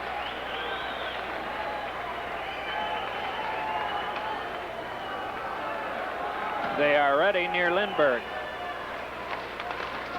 From the tie-up, Gardner goes down, and Howe clears off Baxter, and it's to center ice and sent back in with 5 players in. So a neutralized face-off a result with 50 seconds left in the game. There you see a very capable goaltender, as he has been not only last year and sparkling in the Stanley Cup playoffs, but this night against Philadelphia. 45 shots on goal, and Dion got all but 4. Timeout has been called by the Pittsburgh Penguins to give them a chance to talk this over. The Chief will be along after the game with the star of the game. He and Eddie Van Imp will provide analysis. We'll go over all the out-of-town scores for you, but that 50 seconds of playing time from now. Holmgren and Flockhart stake the Flyers to a 2-0 lead. Pat Price answered with 1 back. With just 2:03 to go in the first, it was 2-1 Flyers after 1. Sinisalo, an unassisted goal in the second, which right now stacks up as the game winner at 2:34. Then Paul Baxter got the Pens back to within 1 at 11:07 with an unassisted marker of his own, and Brad McCrimmon with a little icing for the Flyers at the 7:49 mark. So that is where we are, as the Penguins will keep exactly the same players out that they had on the previous face-off, and the Flyers will keep the same as well. Howe, Bathe, Marsh, and Clark, Boutet, Gardner, Shedden, Bullard, Keogh, and Baxter.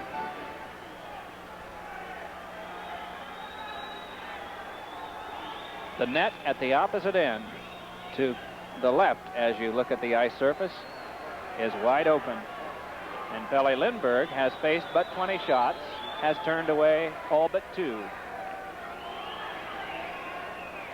Clark and Boutet are ready, and from this far, they try to jam in, and Shedden feeds across to Gardner, rolls it in for Bullard, but it's collared by Frank Bathe and cleared off a shoulder and out of play. And so there'll be another face-off in the neutral zone. Flyers with a victory would go up to 16-11-4 through 31 games.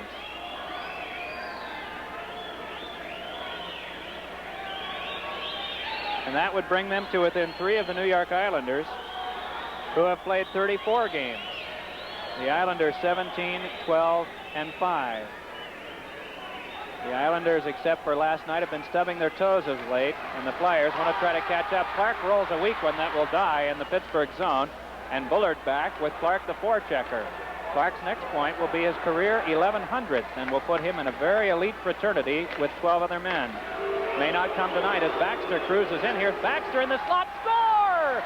Paul Baxter with a stumbling, falling shot that beat Pelle Lindbergh on his glove side. And the Penguins have gotten a power play goal with 20 seconds left to draw to within 1. The play develops again as Baxter just cruises in. Then with Marsh being picked off, falls, but lets the shot go, and into the net it sails. And it is a 1-goal game. It's not done yet. Number 4, the defenseman Paul Baxter, at whom Darryl Sittler had taken the run with the high stick, has gotten a power play goal that is his 6th of the year. And we're headed for a final exciting 20 should the Penguins get the puck and shoot it in. Carson, Clark, and Allison, Marsh and Howe for the Flyers. Dion is back in the cage for Pittsburgh, pending the outcome of the faceoff. Baxter remaining along with Shedden, and really the same complement except for the extra man. At the bench is Gartner, who was the 6th man, if you want to view it that way. Boutet remains out with Bullard and Keogh.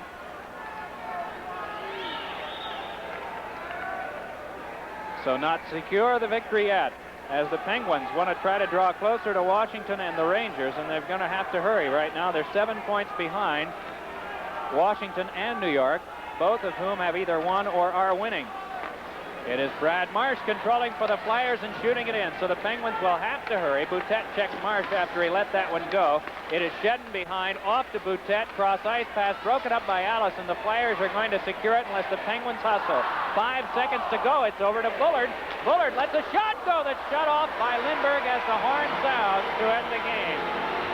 And the final, in a bit of a late game nail-biter, the Flyers 4 and the Pittsburgh Penguins 3.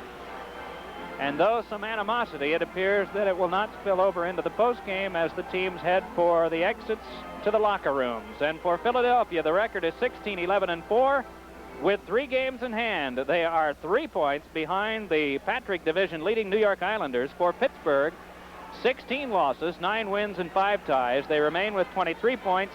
They are now 9 behind Washington, and pending the outcome of the Rangers-New Jersey game, they might be 9 behind the New York Rangers for the last playoff berth in the Patrick Division as well. There you see our story. 45 shots for the Flyers, 22 for Pittsburgh, and the final score 4-3. Now for the announcement of tonight's 3 stars, down we go to Lou Nolan.